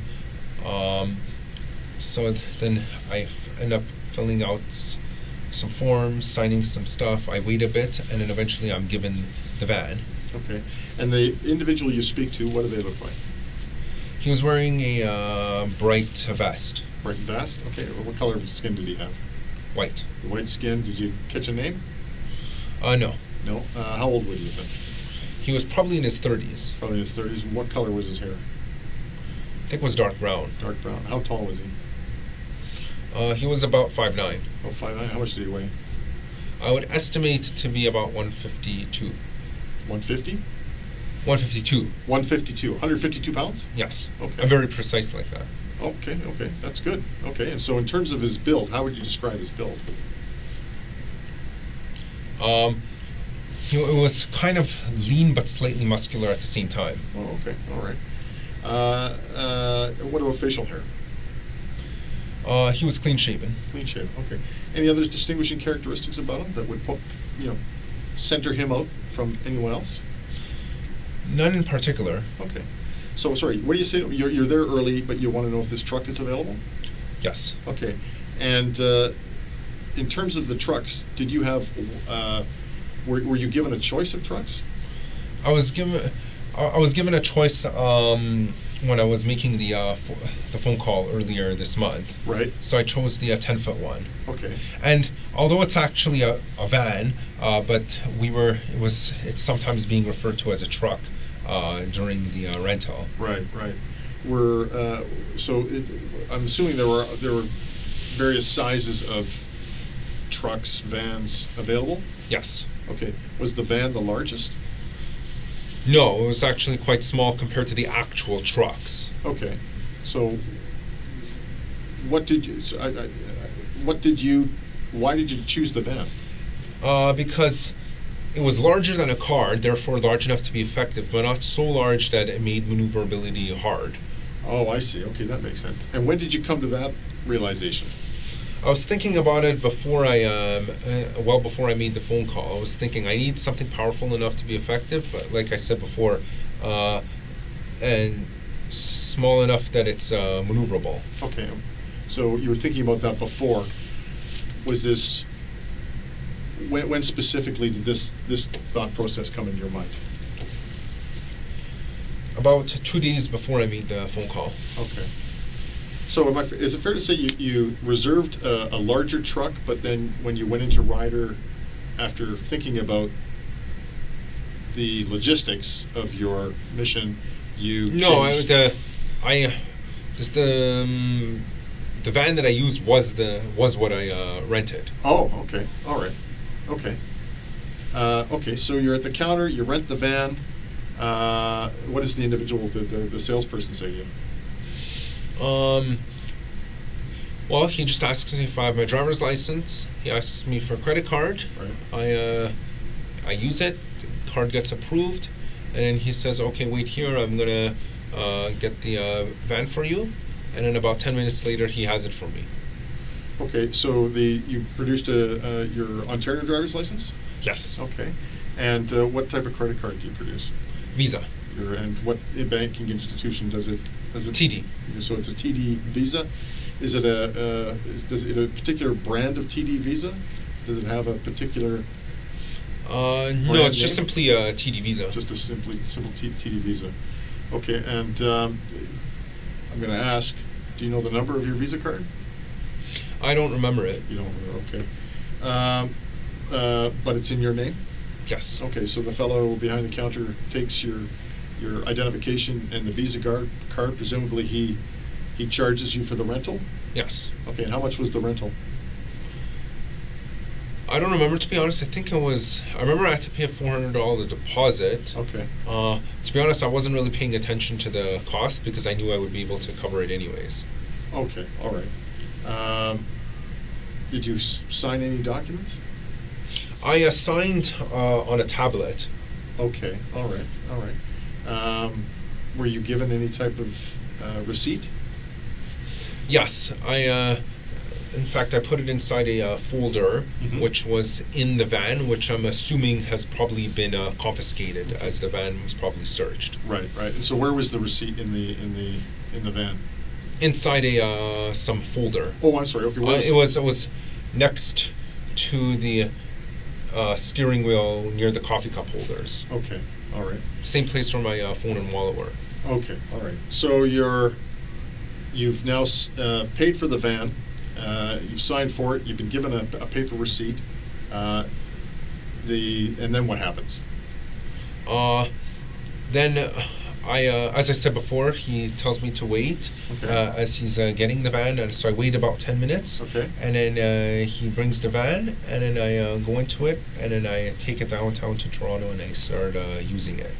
Okay, so when you're presumably the van gets pulled up in front of the entrance, is that?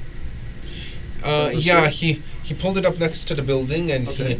he made it ready to be able to easily exit out. Okay, and so do you do an inspection of the van to make sure that there's no damage you're going to?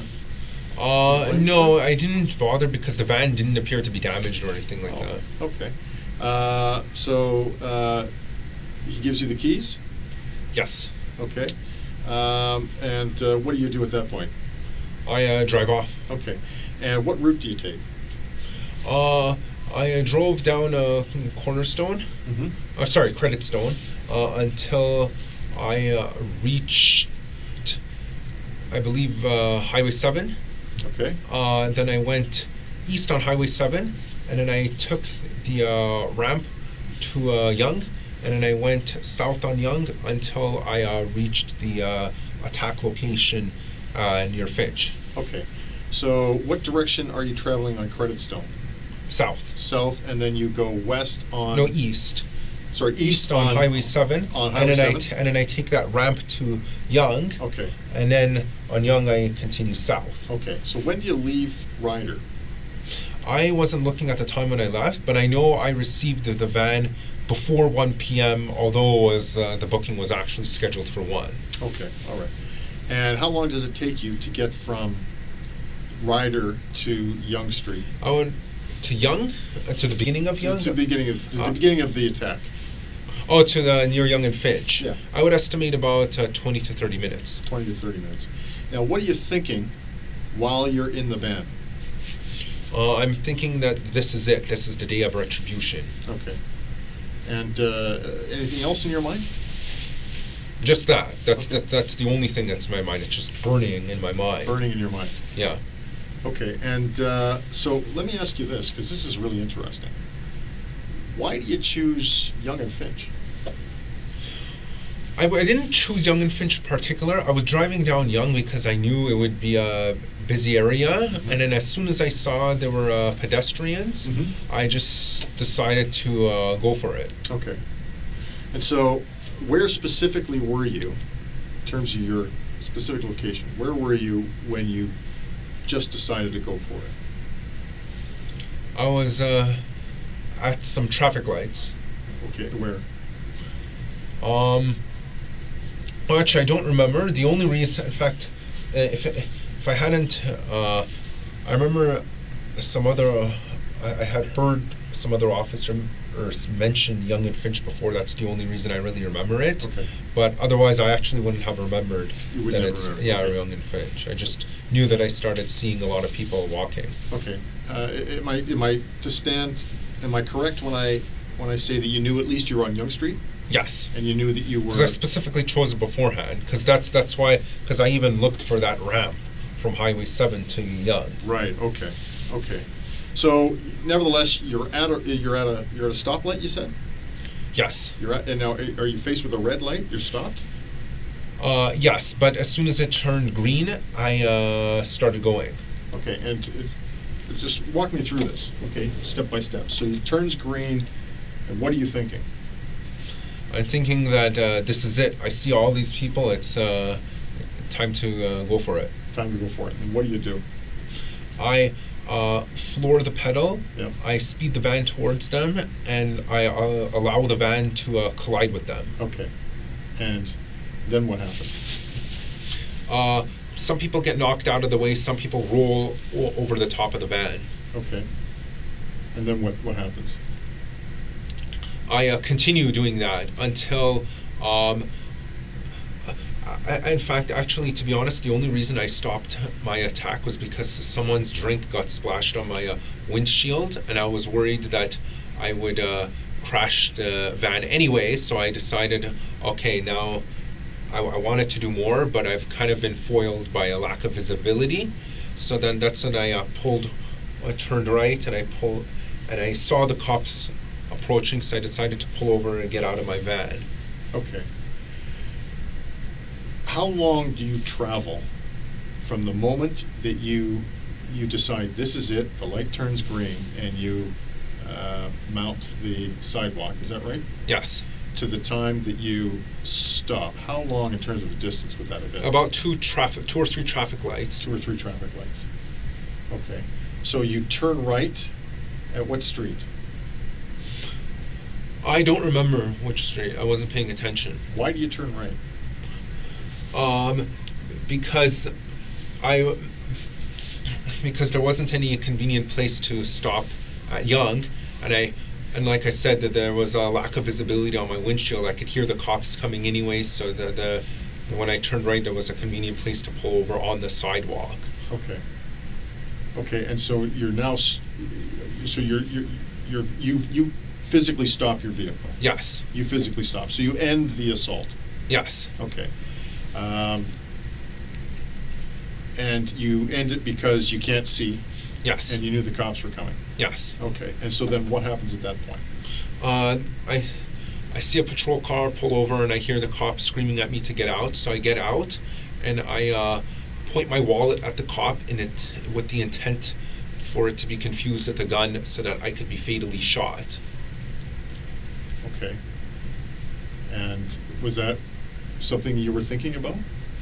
Yes. What I'm saying is... is... Even beforehand, I premeditated as an attempted suicide by cop. You wanted to be killed by the police? Yes. Okay.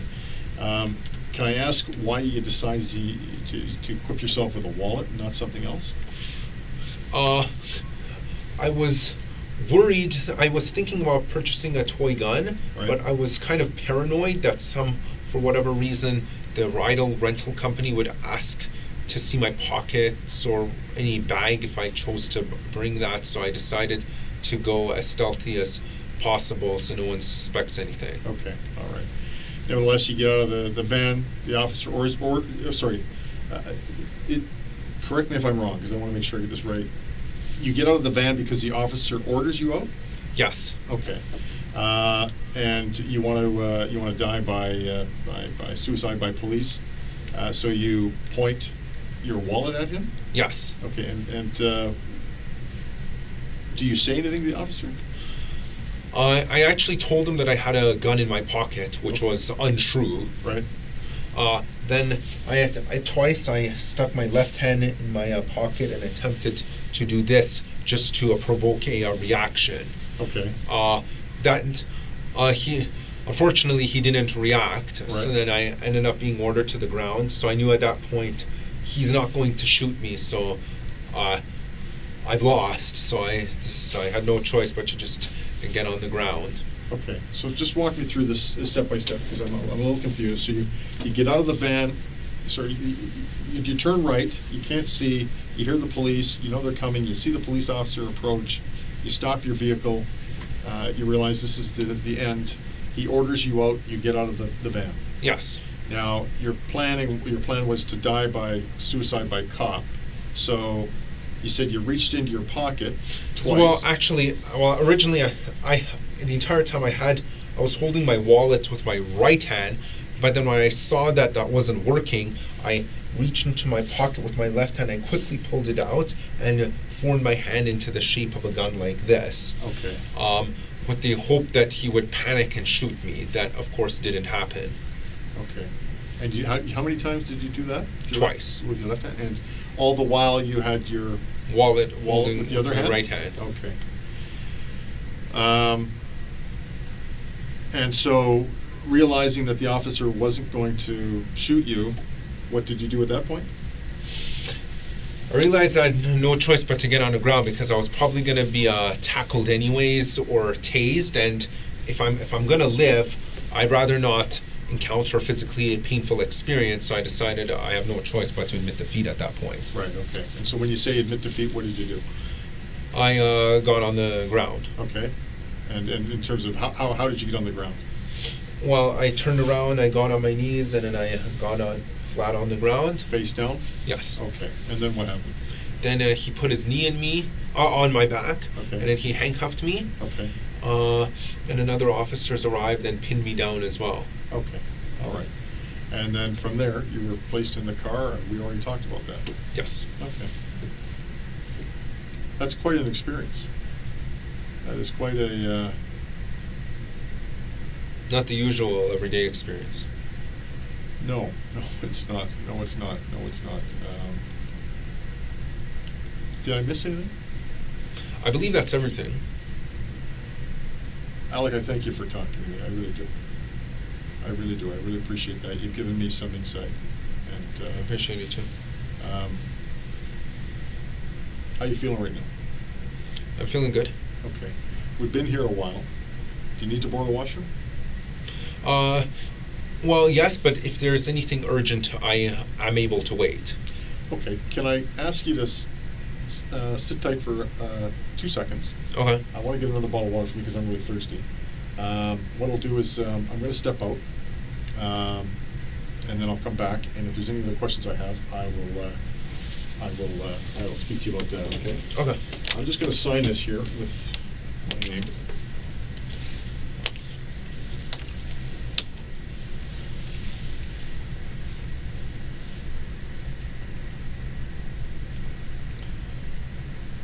And it's the 24th now, isn't it?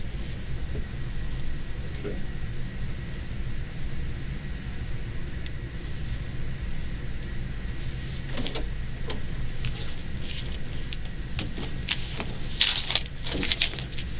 Okay, sit tight, I'll be right back. Good.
Let me take you out. Just use the washroom and then we'll be back. Should I leave this here, or am I allowed to take it with me? No, you'll leave it here because Okay. we're going to come back. Okay. I just got to put the arm on here. Yeah, I understand. There we go.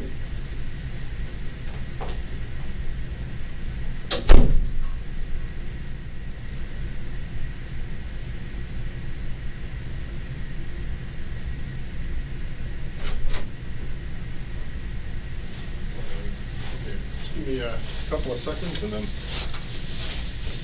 put a seat there. Right back. Do you want anything to eat? I'm good. Thanks. Yeah. Sure. Okay. I'll be right back.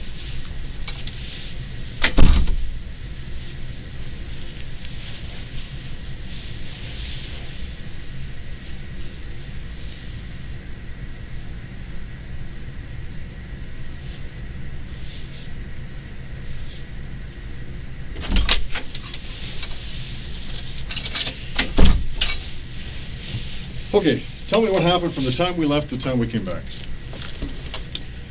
You mean just now? Yeah. I went to the washroom. Mhm. I urinated in the toilet bowl. Mhm. I washed my hands thoroughly at the sink. Then I took some paper towel.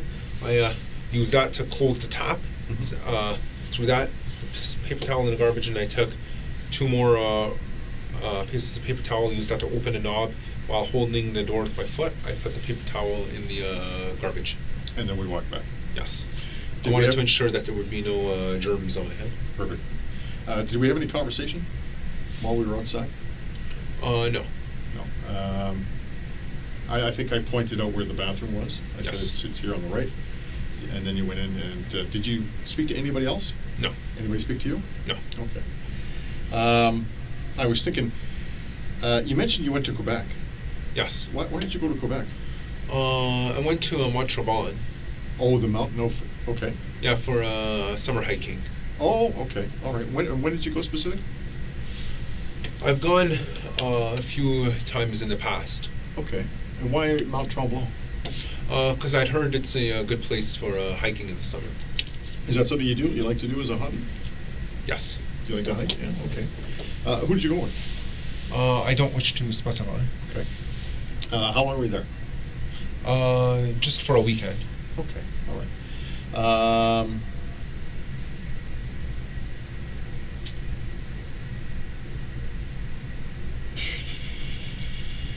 You were in Buffalo. I understand. I don't recall ever being in Buffalo. You never recall going to Buffalo? No. My understanding is you traveled to Buffalo, and you traveled to another U.S. state. I have been to Chicago and Boston, San Francisco, and LA. Okay. All right. Okay. When did you go down there? San Francisco and LA were Christmas of 2003 and 2013. Mhm. Chicago was winter of, Christmas time of 2007. Mm-hmm. Boston was May of 2012. Okay. What was the reason to go? What was the reason for going to the U.S.? Just vacation. Okay. Did you go with the family? Yes. Okay. Can I ask what religion you are? I'm not of any particular religion. You don't follow any denomination? I'm atheist. You're atheist? Oh, I Yes. see, okay. Can I ask what religion you were raised? I wasn't raised with any religion. Oh, okay. Fair to say your parents aren't religious? Yes. Okay. Okay.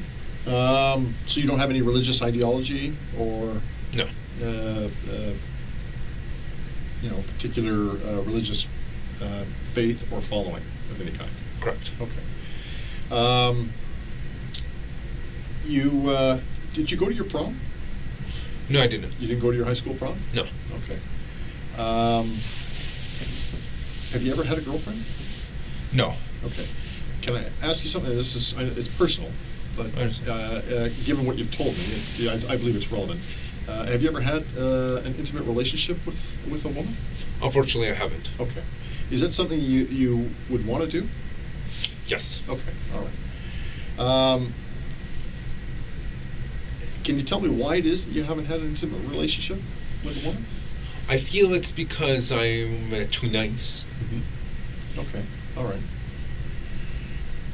Have you've made attempts, or I should say, have you made attempts to have an intimate relationship with a woman? Yes, I did ask a girl out once, but she rejected me. Oh, okay. And when was that? That was in 2012. 2012. So it was before the October Halloween of 2013? Yes. Okay.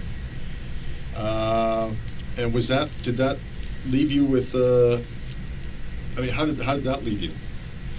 I felt crushed at that point. Okay.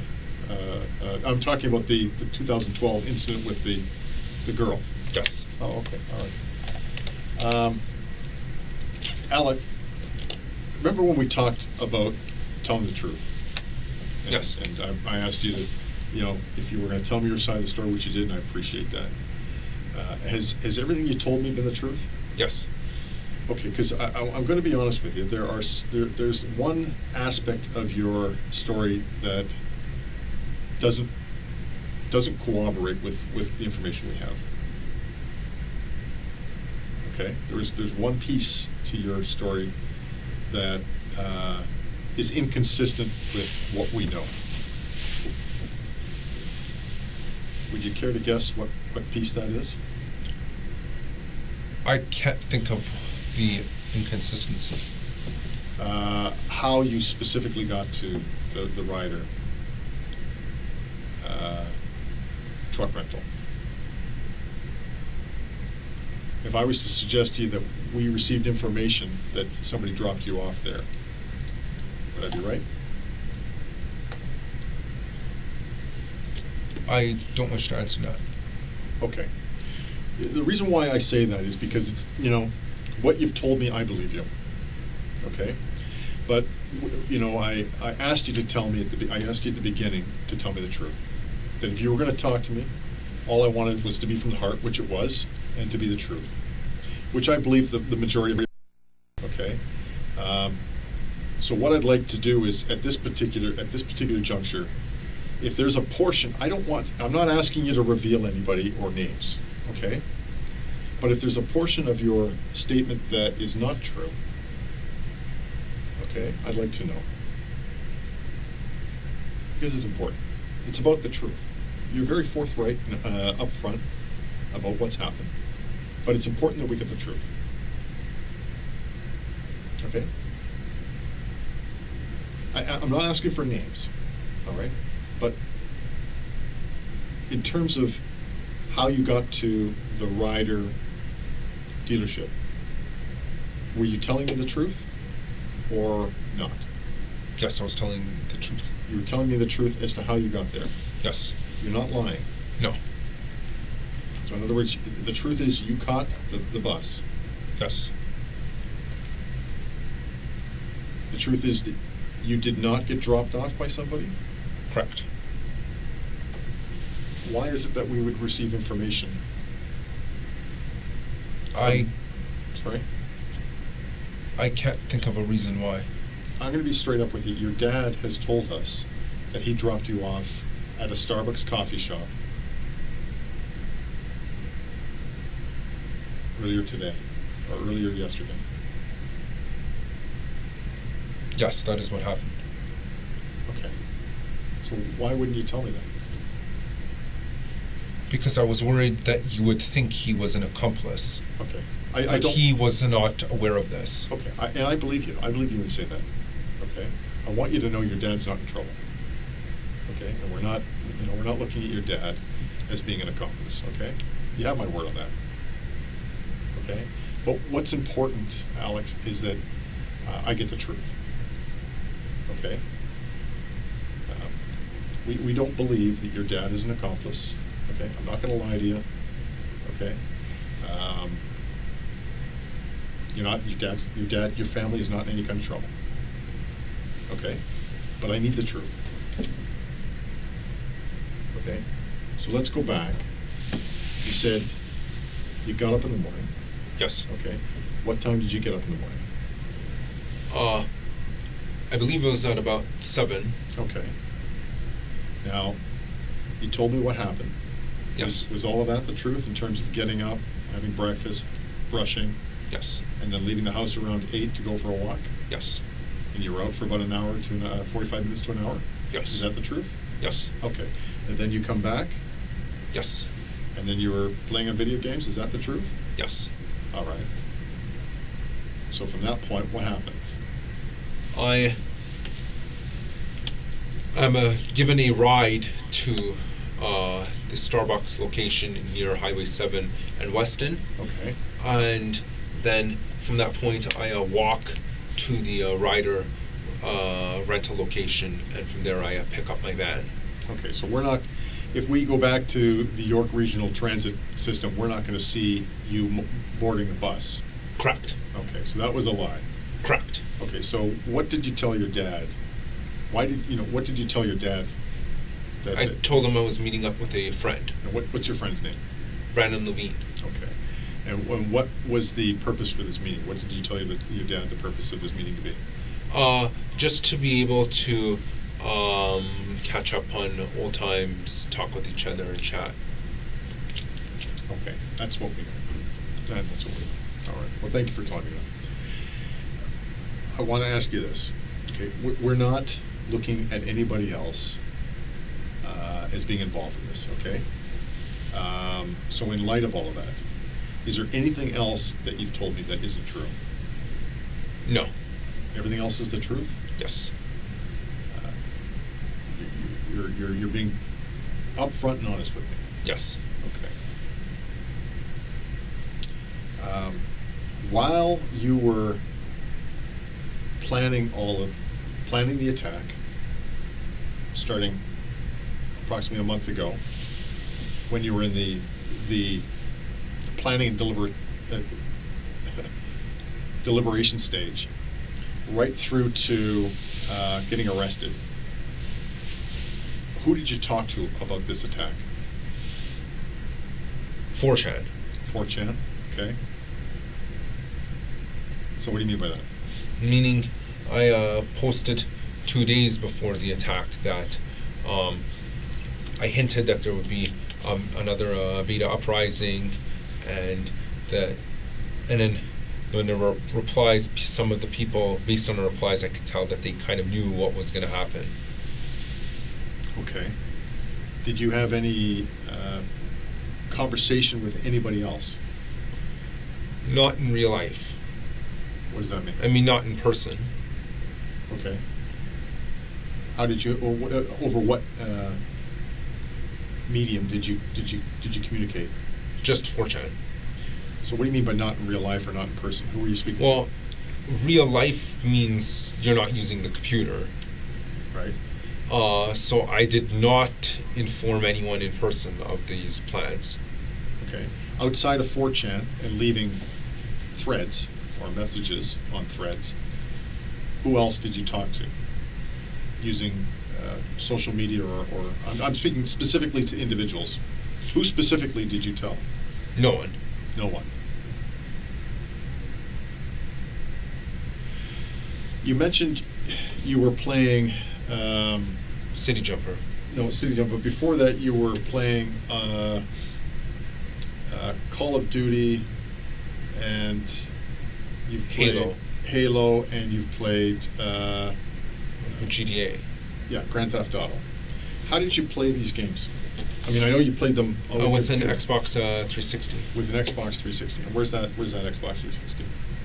I actually no longer have one. I used to have one. Okay. When did you get rid of it? Well, a few months ago the disc tray got jammed, Okay. so that's why we had to get rid of it. Okay, so how did you get rid of it? We just threw it out. Threw it in the garbage? Yes. Okay. So did you ever use the online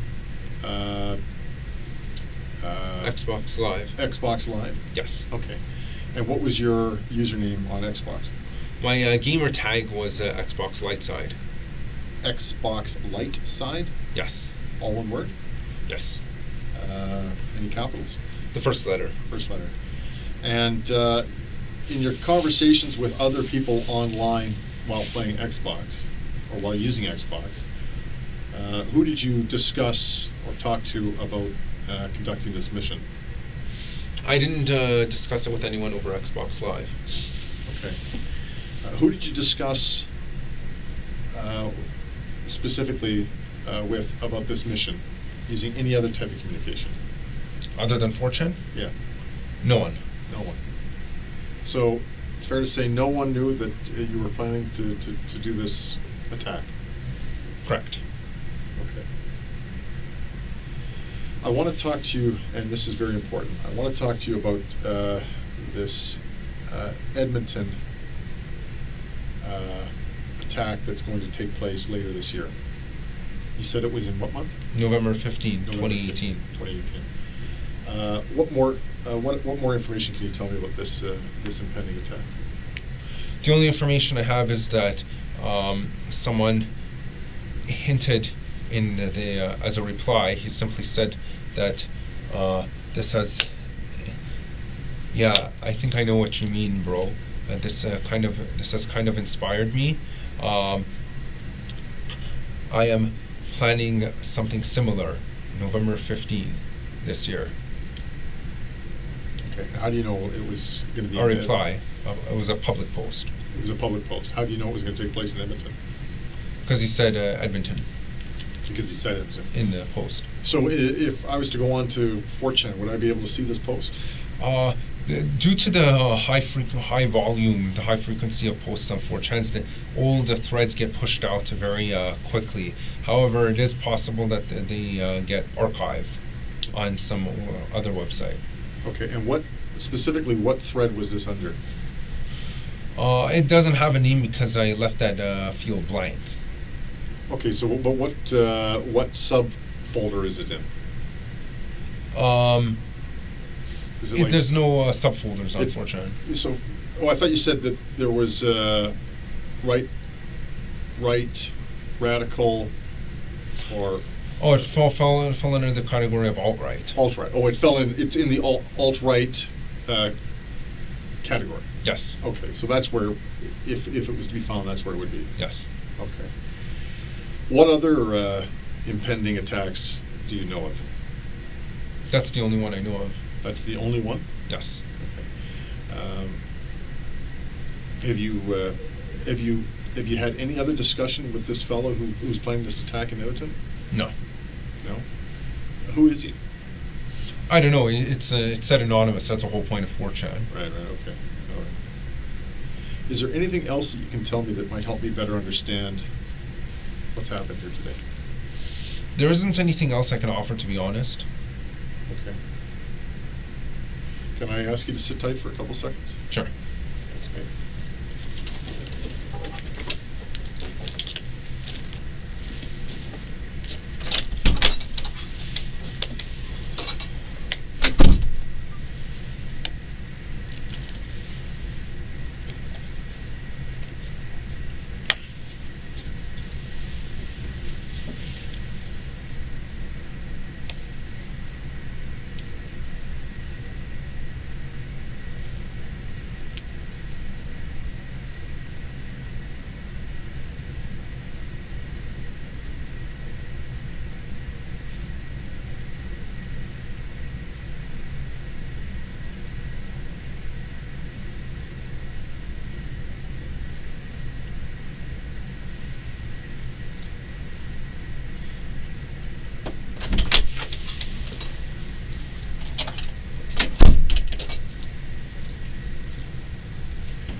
I really appreciate you talking.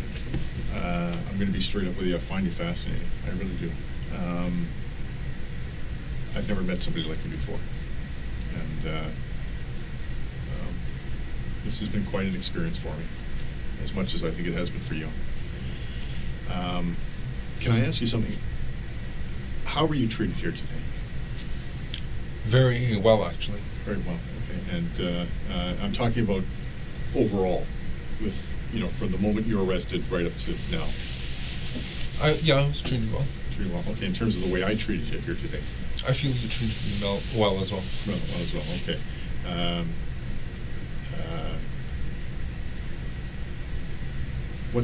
What's going to happen here today?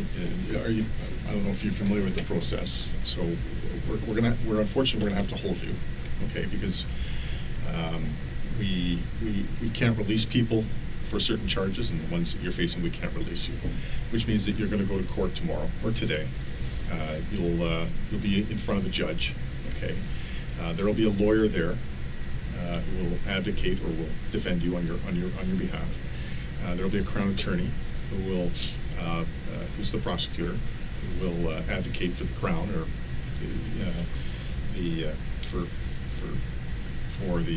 for the Crown, and they will argue in terms of your bail, your release. Okay.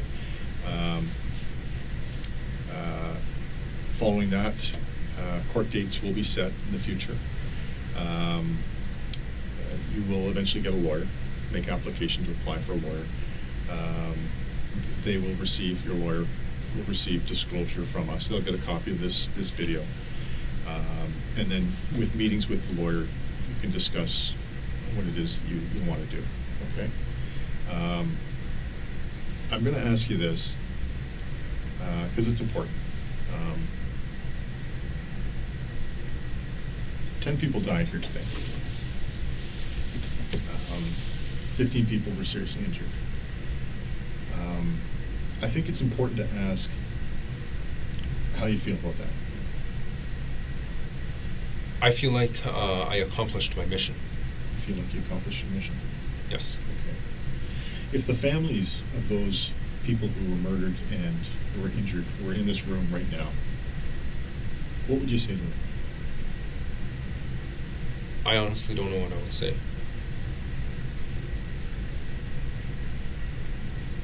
Would you apologize? I honestly don't know. No.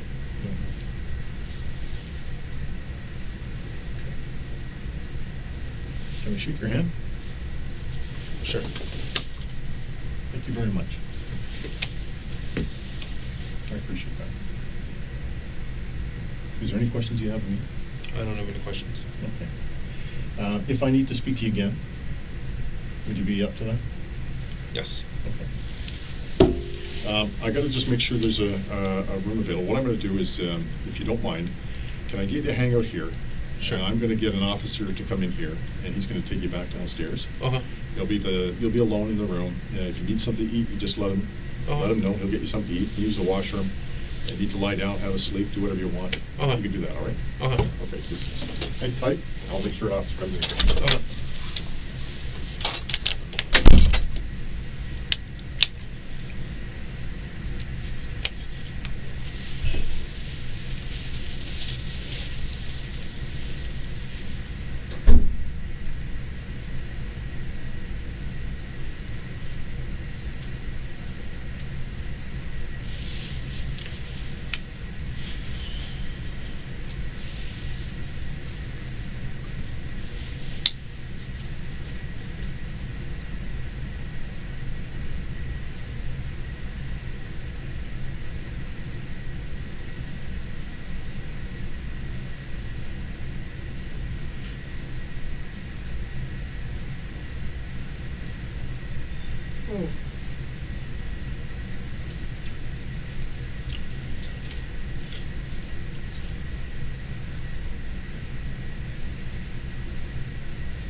Hello, sir.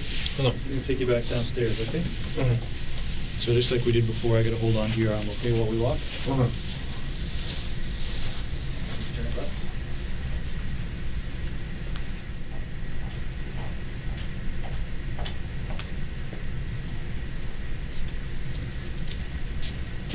Okay, the date on my clock is Tuesday, April 24th, 2018. Time by my clock is 3:04, and we'll be concluding this interview.